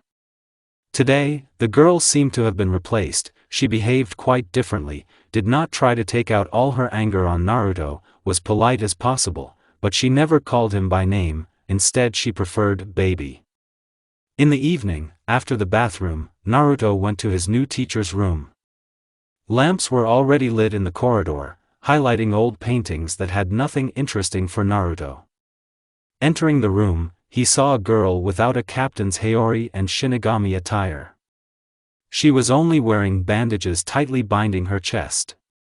Despite the dim lighting, Naruto was able to appreciate her relief body. Maybe she wasn't as figure skater as Yoruchi, but she was still very beautiful. The Shiba clan, as far as I understand, wanted you to study at the Shinigami Academy, right? Naruto nodded, standing in front of the girl sitting on the pillow. Forget about her, you will learn right from me and right in the squad. But why? His voice was quiet, without the slightest hint of aggression. You have nothing to learn there, and some influential clans give their heirs in 1 year. This will only be in 5, maybe 6 years. That is, yes, the girl interrupted him.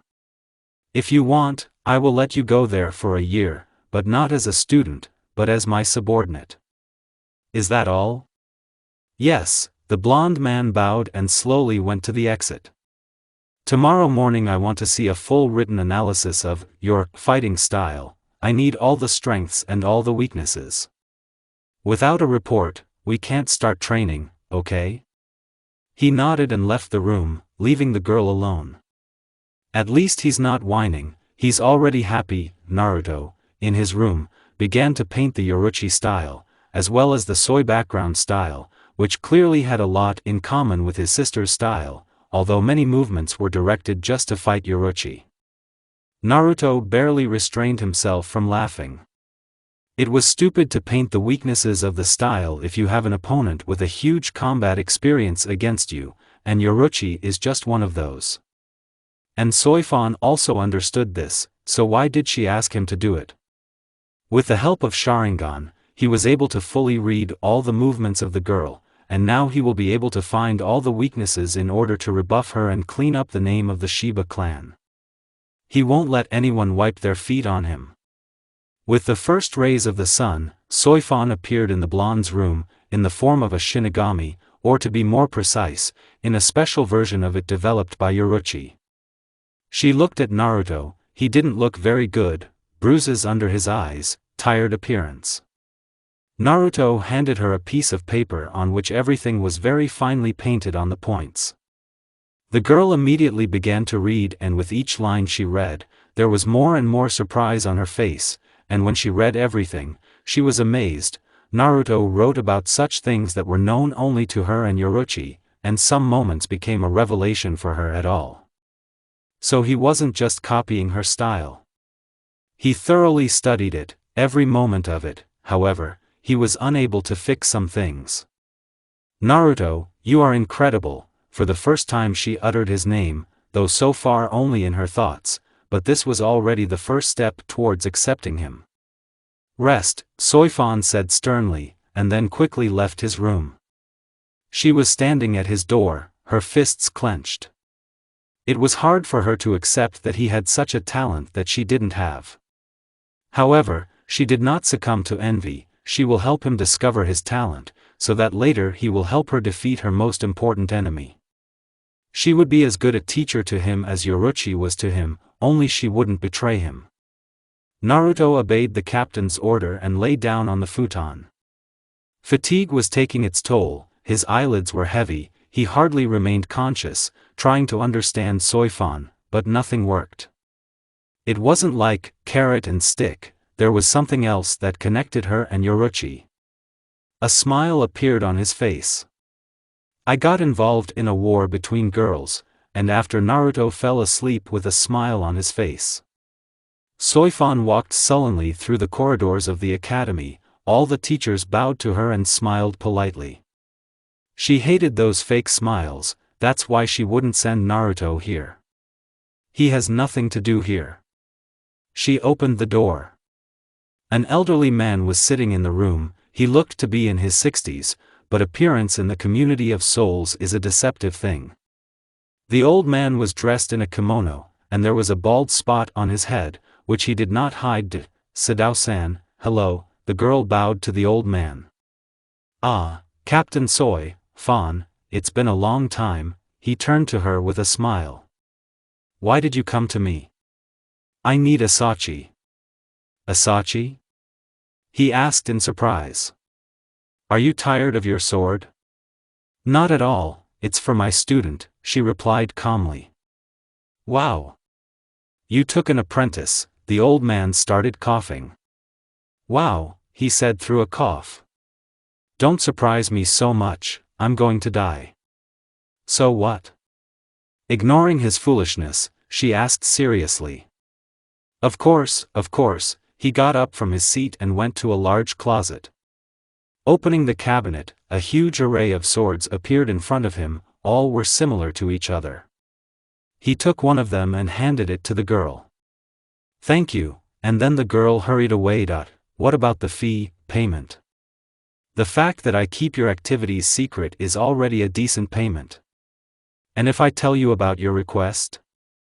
Soifan grinned. So be it. The old man's body fell to the floor a few seconds later. The girl's sword accurately entered the heart in a split second, instantly killing Sadao. Naruto woke up to the fact that someone was arguing loudly about something that he didn't get up from the futon and didn't open his eyes, but still he listened. Kill her? One voice shouted. Yes, exactly, to kill, the other replied calmly. But then the Shihoin clan, it won't do anything to us, so we can free ourselves from their oppression, and we can also throw the hysterical woman off the throne. But how? Poison her, let her pay in full for all these years of groveling before Shihoin. Naruto quietly got up from the futon and took the sword from the floor that Soifan gave him in training. He pulled it out of its sheath, and then went to the thin wall behind which the plot was being prepared. What about the baby? At the expense, we still did not have enough for the Shiba clan to become stronger. After these words, Naruto's blade broke through the wall and pierced exactly into the neck of the conspirator. Yar, you shouldn't say that. Naruto's voice sounded intimidating. He pulled the blade out of his neck, and then cut the wall. "What are you doing?" The blood gushing from the old man's neck splattered Naruto. The second conspirator ran away from the blonde man in hysterics, but in a panic he stumbled and broke through the paper door. "You vile rats are unworthy of life," Naruto hovered over the man. "How dare you betray the one who raised your clan so high, who gave you freedom?" His voice was cold, but there was a scary smile on his face. "Demon." Looking into the blonde man's eyes, the conspirator shouted, and then tried to crawl away from him. "I'm not a demon," Naruto shouted, and after his katana made a hole in the man's neck. It didn't kill him right away. For some time he choked on his own blood, looking at the red eyes of the child. Soifan looked at all this in amazement, at how Naruto dealt with the conspirators. She heard every word of the boy, which made her heart feel warm for the first time in a long time. Once again, this little boy saved her from death, once again he ruthlessly dealt with the enemy for her sake. Now she definitely has no right to let him down, she must repay him with her life. Sensing the girl's presence, Naruto turned to her. She was looking at him, but it wasn't like yesterday. There was no cold mask on her face, now she looked at him in a special way. Her appearance made Naruto smile, so that it was a truly terrifying sight, a boy standing in blood and with a sword in his hands, smiling because he likes a girl. For some reason, Naruto forgot all the grudges against her. There was something special about her, but he didn't understand what yet, so he wanted to find out and he would do it. Zanpakuto is an extension of your hand, it's a part of you, a part of your soul, you should feel your sword, Fan said, standing behind Naruto and watching his training. Naruto practiced the movements that Soifan showed him. He tried to feel every movement of the blade, every swing. The blonde man sheathed his sword and stood in front of the mannequin, and then quickly pulled the sword out of the scabbard, cutting the mannequin in two. From the outside, it looked like he didn't even make this move, everything was so fast. A month has passed since Naruto dealt with the conspirators. For the whole month, he trained under the strict supervision of Soifan. She followed absolutely everything, from posture to keto. It didn't look like the captain was using Naruto to blow off steam. After the murder of those conspirators, she began to treat the blonde differently. It was similar to their relationship with Yoruchi, although it is not surprising. Soifan is a disciple of the goddess of speed. Soifan herself looked at Naruto's progress with envy. The way Naruto studied is truly a terrifying sight. He grasps everything very quickly, so he mastered some things that people have been learning for years in a month. Already at such a young age, he was able not only to master the style of Zenjutsu, but also to bring something of his own into it, squeezing the maximum out of every movement. But on the other hand, Soifan felt proud of her student, probably Yoruchi felt the same when she taught her. There was no such thing anymore. Fan asked after a while, continuing to observe the movements of the blonde. "No, but this morning, before I woke up, I heard that voice again," a little out of breath Naruto immediately replied. "What did the voice say?" Naruto did not hear or pretended not to hear the question, he continued to pirouette, skillfully hitting the mannequins. "A baby?" Soifan asked more insistently. "She said that no one is worthy to see her beauty, even the one I love." Shiba finally stopped moving and replied. "She? In what sense are they unworthy?" There were more and more questions every second. A woman's voice, "I tried to see her, but the dream was interrupted." His Zanpakuto is very different from his character. Maybe his sword is his dark side, just like hers. It's starting to scare me.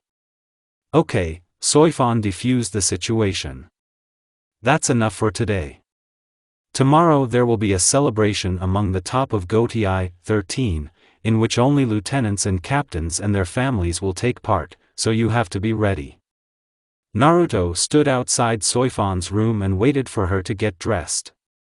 He was wearing a kimono that Yoruchi had given him, so it fit him well, because Yoruchi knew his body as her own.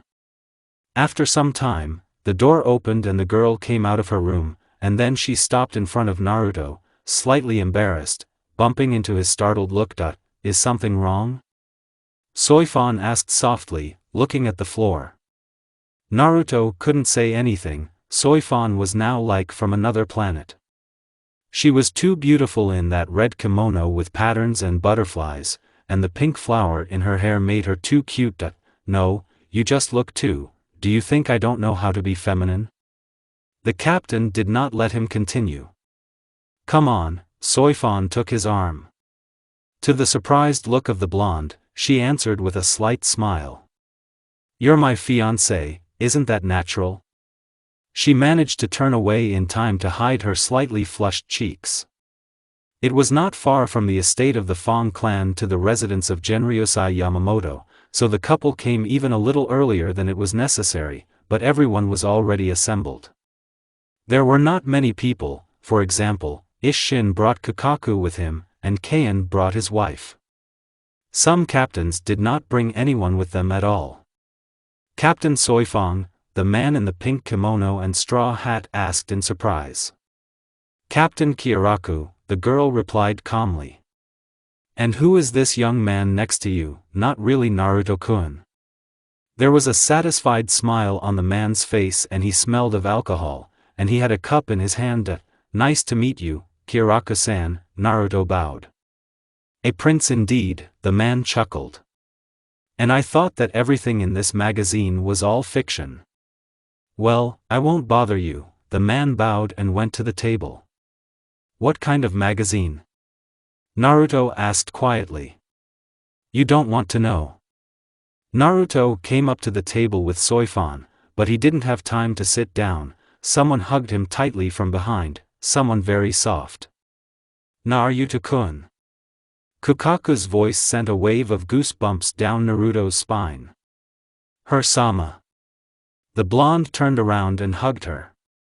May I take my brother away for a while, Captain? Kukaku asked Soifan, who agreed with obvious displeasure.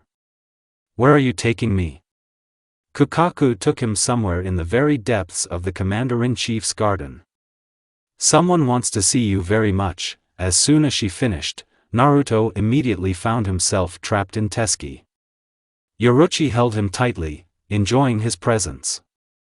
Naruto, the girl kissed him. I missed you so much, kiss again. Eniai-san, he immediately relaxed and his beloved appeared next to him. Well, how is it, did the bee offend you? Looking into the eyes of the blonde, the goddess of speed asked. Naruto immediately looked away. What is it? Well. He hesitated a little. No, but. He didn't know how to say it to her so as not to hurt her. At first she was angry, but then everything got better. The truth is she just hates you. I can't stand it when they throw mud at you, but I don't want to hurt her, because I see that she is dear to you. Naruto gave everything out, and then buried his face in Yoruchi's chest. Naruto, the girl answered in amazement. She rested her chin on his head. I've put too much on you again, Yoruchi said guiltily, holding back tears with the last of her strength. Eniai-san, Soifan gave me a sachi.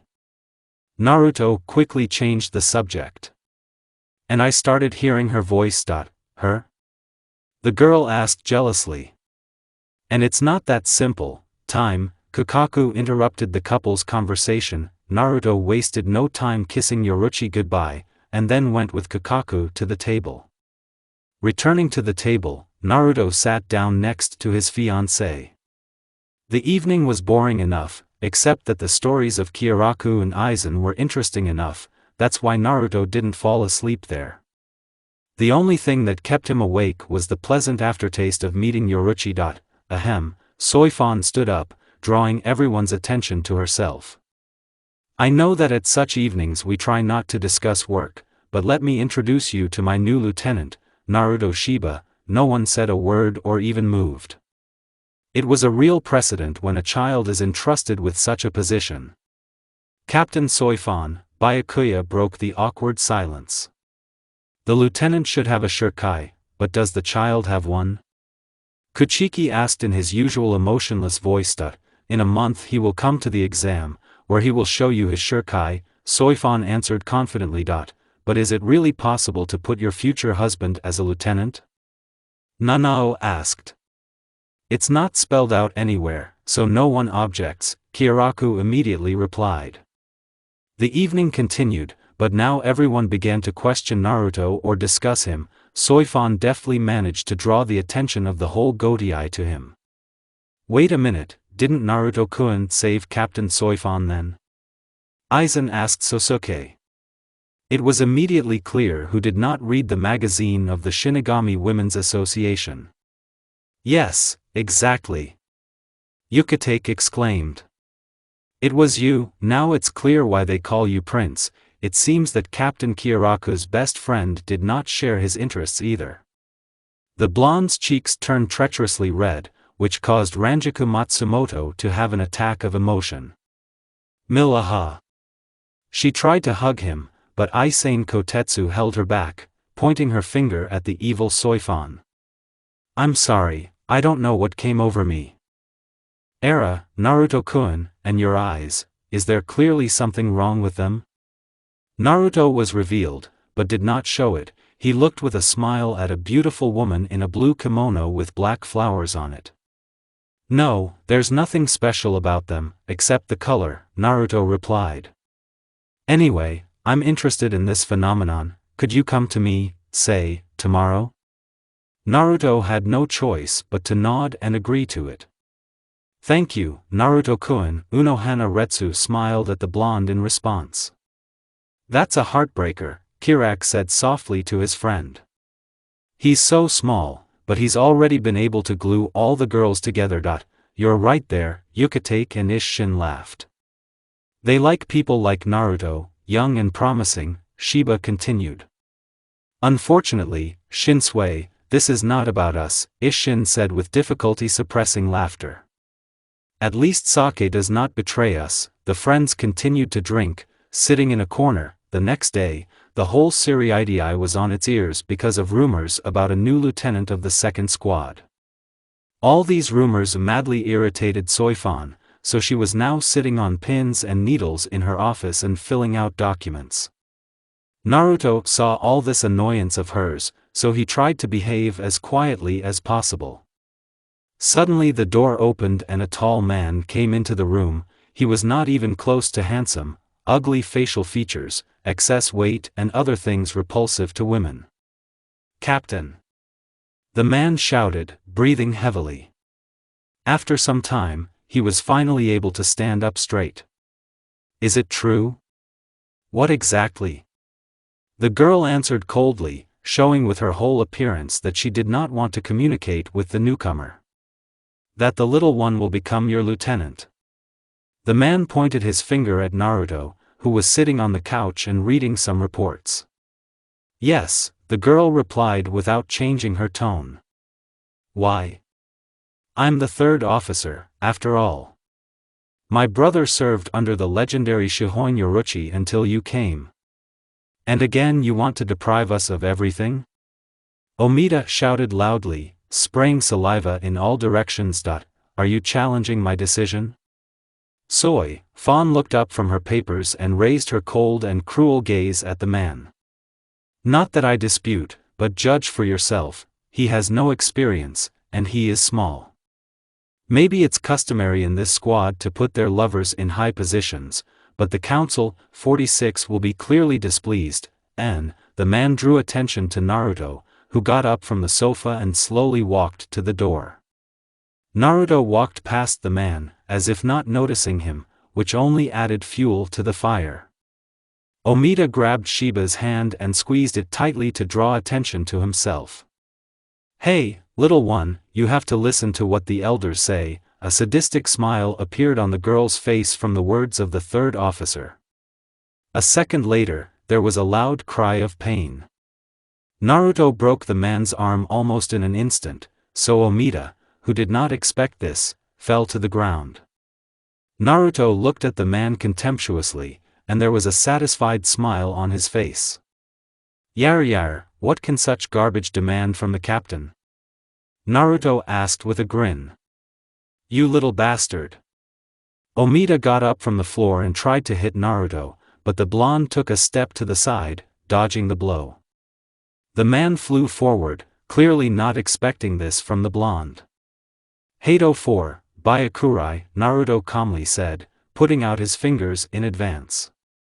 He hit the flying Omida. The big man was struck through by lightning, but by some miracle the organs were not touched. Damn, I'm going to drop you, the third officer croaked, trying to get up, but his legs wouldn't obey, from the word at all. What did you do? He shouted in fright. Temporarily paralyzed your legs, Naruto replied, and then sat down on the sofa again and began to read. Now, I hope you understand why I chose him. Fawn broke the silence. I won't leave it like this. Well, then I'll have to reduce your ambitions. Naruto held out his palm with his fingers spread wide in front of him. Hato 63, Paradise, okay. The man shouted. I got it. Got it, do you hear? Omida barely managed to get to his feet, and then walked out of the captain's office in disgrace. Yar, I have set up another clan against my own, Naruto said with a slight smile, looking at the contentedly smiling Soifan. Naruto was walking along a large red symmetrical corridor. The blonde man looked at the walls and floor with interest, marveling at how accurately the building was made. It's too early, a female voice said from behind Naruto. He quickly turned around to look at the girl, but she was no longer there. So eager to see me? There was a sadistic note in his voice. Yes. Are you ready for the fact that only you can see me? You will pronounce my name only for me, no one but you is worthy to see my splendor, the voice seemed to speak inside Naruto's head. Yes. Well, then be ready, Naruto-kun. The blonde woke up covered in sweat. His breathing was heavy, as if he had been practicing all day. He looked at the bedside table, next to which his zanpakuto was lying. Now, instead of a gray handle, there was a black one, so much so that the light did not even reflect from the handle. The shape of the handle has also changed slightly, now it is completely symmetrical with respect to the blade. The scabbard was the same black color as the hilt. Don't regret your choice, the voice rang in Naruto's head again, but there was no one nearby, and it didn't look like a dream. It seems to me that you appointed him a lieutenant too soon. Where did you get such confidence in him? A familiar male voice came from the main hall. Naruto woke up to the fact that Soifan was discussing him with someone. That he is my student, so I completely trust him. The girl stood her ground. Last time it didn't lead to anything good. Naruto finally found out who the voice belonged to. It was Yashiro Shihoin, Yoruchi's brother. It wasn't me who betrayed the soul community, it was her. Fawn quickly replied. The teacher should guide the student, and the student, in turn, should return the teacher to the right path if he goes astray. Naruto heard Soifan hiss. Are you saying that this is my fault? The captain raised her voice a little. You're involved. She should have told you, you were always there for her, you should have known about her and about Urahara. The young man has already raised his voice. Naruto decided to interrupt their verbal sparring before it escalated into something more. He opened the door and the argument immediately stopped. Baby, you're not on time, start the warm up without me, I'll join you, Soifan said sternly. Okay, Naruto said dumbfounded, seeing the captain's evil look. Yashiro was also very annoyed. It was a very painful topic for both of them, that's why they are like this. Naruto slowly walked to the dojo, listening to the swearing of two people close to his sister. After some time, Soifan finally showed up. She looked very angry, as if she was ready to snap at any moment. Realizing this, Naruto quieted down. Soifan pulled her sword out of its scabbard, Naruto did the same. Yoruchi also told him that the best way to relieve stress is good sparring. They crossed swords, the clang of metal breaking the silence of the morning. The captain's movements were not the same as usual. She was distracted, lost in her own thoughts. Naruto felt sorry for her, because she was just a victim of circumstances. Seeing Naruto's gaze, Soifan seemed to go berserk. She began to attack faster and harder, seriously pushing Naruto away. With every second, it was harder for the blonde to dodge and repel the captain's attacks. One mistake, he's a corpse. Why are you looking at me like that? The girl screamed, continuing to attack. Do you think I'm pathetic?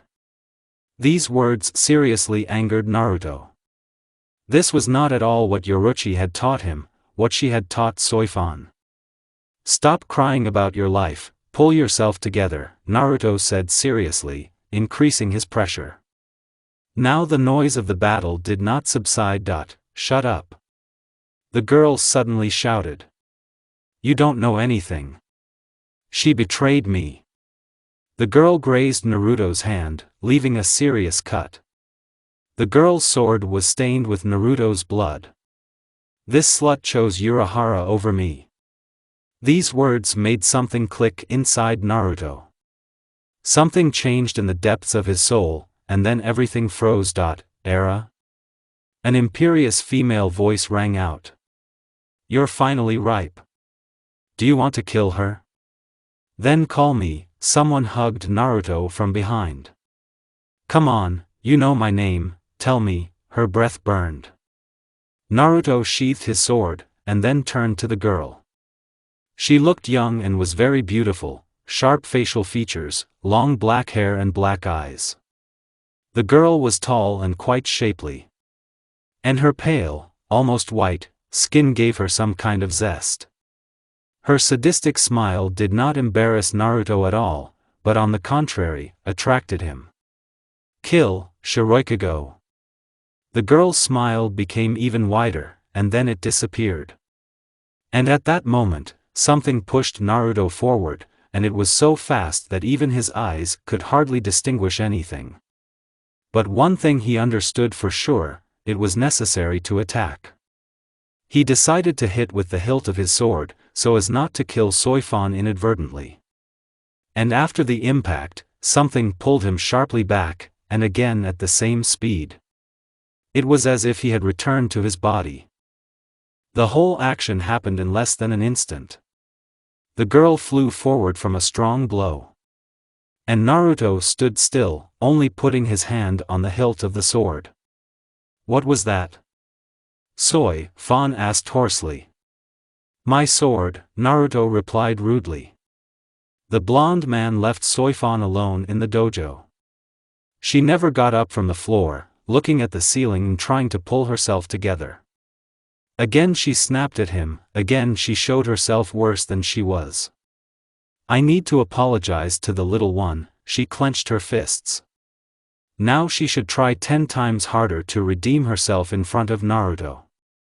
He was trying to help her, and the blow was not bad, it seems he broke a couple of my ribs, Soifan grinned. Naruto curiously examined the walls of the room in which he was now. No matter where he looked, he could not find a flaw anywhere, as if this place was the creation of God himself. It seemed strange to him the meticulous symmetry in everything that was here, from the position of the furniture in the rooms to how the light falls. Finally, he reached the main hall, where the owner of this room, Shiroikago, lived. He opened the massive door by pushing it with both hands. A huge throne room appeared in front of the blonde, standing exactly in the center of the room. He stood at a height, on a huge monolithic block of black marble. The throne itself was made of marble, painted red, there were no patterns on it, only the beauty of simple forms. On the throne she sat, Shiroikago. Finally, you were able to see my possessions in all their splendor. There was an imperious note in the girl's voice, which was very strange for a Zanpakuto, because he must obey his master. Do you like it? Yes, Naruto could only say, forgetting about the purpose of his visit. I guess you're here to get answers, a smirk appeared on the girl's face. Tell me what your strength is, Naruto asked, looking up at his Zanpakuto. Oh? The grin got even wider. I'm glad you understand who this power belongs to, she said pompously. The force pushes out your spirit or astral projection, call it what you want. And he does it so fast that no eye is able to cope with such a speed, but you could. This spirit is completely material, so you can strike while you are in this form. And then you abruptly return to your body. For the enemy, he will be dead in less than a second. To use me, you have to touch the hilt of the sword, and then you know. She looked at Naruto smiling strangely. This confused her because she thought he was mocking her. What? She asked with a little resentment. You're just very beautiful, Naruto said honestly, struck by his sword. Of course, Naruto has repeatedly heard about Kuchiki Byaku's Senbon. The sword of the captain of the 6th squad was considered one of the most beautiful in Seriidae, but now Naruto knew exactly which of the swords was the most beautiful. Sucking up? Resentment and misunderstanding disappeared from her face, only an imperious smile and her ruler's pose remained. No, I'm just saying what I think is true, Shirakugo appeared next to Naruto. Even his eyes couldn't see her movements. Era, someone is growing up with us as a heartthrob, the girl hugged him from behind. Call me Shiro. After a moment he was thrown out of the inner world. He opened his eyes and saw Soifan in front of him. He looked into her eyes and saw the guilt there for what he had done. Again she looked at him as if she was waiting for his first words. Why couldn't he be mad at her?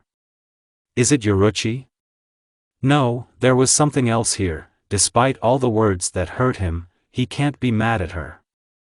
I'm sorry, Soifan began first. I snapped at you again, she continued guiltily. Don't you dare throw mud at your teacher, Naruto said coldly. Whatever she is, you don't have to talk about her like that, Soifan stared at him uncomprehendingly. She taught you everything, made you who you are, do you think she deserves it? Naruto asked. But. She was taken aback by the teenager's words. Soifan has never looked at this situation from such a point of view. No buts, Naruto said sternly. Figure out first what happened then. Before Soifan tried to say something, Naruto continued. Kakaku told me everything. They don't make such decisions just like that. There were reasons for everything. As for me, why? Soifan asked softly, looking at the floor. Why are you so kind to me? Stop it, she screamed. I don't know myself, Shiba looked at her. Something about her attracted him. Maybe because you're my fiancé? He joked. Thank you for not letting me go crazy, the girl said softly again. Soifan revealed this side of herself to him, and Naruto was grateful to her for that. Now he can help her more, because he still felt guilty. After all, Yoruchi is his girlfriend and beloved sister, and he himself is deceiving Soifan. Hey, baby, Soifan spoke after a while of silence. Naruto looked at her and was slightly surprised. The girl's cheeks were flooded with blush. Soifan is not my real name. My name is Shaolin. Okay, Shaolin, Naruto smiled. A month has passed. The relationship between Naruto and Soifan has improved again, even more, they have improved. The captain was preparing Naruto for the lieutenant's exam. It was a very stressful time for Soifan, because Naruto had changed her plans too much. She had to completely redesign the training program to bring her to a new style. Now the whole focus was on Ho-Oh and Hakuda. For Naruto, these weeks were incredibly long, because the exam was scheduled right before the holiday at the Shihoin clan. For Naruto, this event is an opportunity to see his family, and most importantly, Yoruchi. If you continue at the same pace, you will become a captain in a moment, Fawn praised her student. The blonde man smiled, but he immediately had to sit down quickly so as not to get hit on the head. Don't flatter yourself. Okay, said Naruto, finding himself behind Soifan, sitting on the roof of the estate. And, my god, what a bad habit. The girl asked irritably. What do you mean?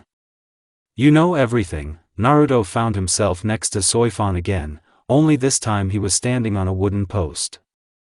Enough already, it's annoying but it's fun, Shiba replied plaintively, continuing to tease Soifan. Shaolin only growled angrily. These constant unexpected appearances of Naruto in different places really infuriated her. He always appeared behind her, standing on some roof or lying on a windowsill, then he appeared in front of her, climbing fences and other hills. The road to the exam venue will not be easy. The examiners were Kuchiki Byakuya and Shinsui Kiraku. Each time the examiners are chosen randomly by drawing lots, this time straws were drawn. Kiraku, despite his lazy nature, was extremely interested in the new lieutenant. Not only is a lieutenant of the 2nd detachment appointed, where changes occur extremely rarely, but a child who has not even graduated from the academy participates in the exam. The captain was interested to see what self-taught people are capable of. For Kuchiki Byakuya, the exam was nothing more than a routine, so he looked at everything that was happening with cold and indifferent eyes. Although, there was still something about him that made him look more closely at the blonde man who was standing in the center of the makeshift arena. A few dozen meters away from Naruto, there were 3 targets that looked like people. The exam was just a test of Shirkai and nothing more. The thing is that the captain, putting a bad lieutenant, put himself at risk, so no one checked the lieutenant's knowledge and skills. Put means put. Baby, you can start. Fawn shouted to the blonde. She was standing on a tree branch with the captains. From here you could just see everything that Shiba was doing, so the place chosen by Kiraku was the best possible fit. You're not too kind to him. Shinsui pulled his hat over his face to hide his smile, although there was still a playful note in his voice. Naruto grabbed the hilt of the sword, and after the targets were cut. Everything happened in an instant, and judging by the faces of the captains, none of them noticed anything. They just blinked in surprise. Either my eyes are failing me because of old age, or he is so fast. Kiraku looked at the smiling Fawn, who, feeling the man's gaze on her, quickly came to her senses. It is. He is too fast, our eyes are unable to see him. Tell us about his Zanpakuto ability, Byakuya Kuchiki demanded. It will be difficult to explain, Fawn sighed heavily. I'll try. Imagine that something will push you, so much so that you will move at a speed exceeding all our possible ideas about speed. Only pushes specifically not you, but your projection, which you are, but only for the duration of the ability. And then, after some time, you are instantly returned to your body. So this is his ability. The captain of the 6th squad drawled thoughtfully. I think I understand, but how can he see at such a speed and choose a direction? To be honest, I don't know myself. Miracles, that's all. Kiraku said. Frightening young man, I will definitely follow his progress, and now, I can only say one thing, congratulations. Said Shinsui, after which he disappeared and appeared next to Naruto and patted him on the shoulder. Well done, Naruto-kun. You are now the youngest lieutenant in history. Thank you, Kiraku-san, Naruto replied politely, not hiding his dazzling smile. Well, I guess we're done, Captain. Byakuya Kuchiki said goodbye in his repertoire. Let me take my leave. The man disappeared, leaving the girl alone on the branch. I will look forward to our next meeting. Kiraku also left Naruto, leaving the blonde alone with Soifan. The girl was already next to Shiba. Congratulations on taking office, baby. Something tells me that you branded me your slave like that. Naruto joked, and then the smile disappeared from his face when he saw the expression on Soifan's face. In general, this is not far from the truth. That's the end of it.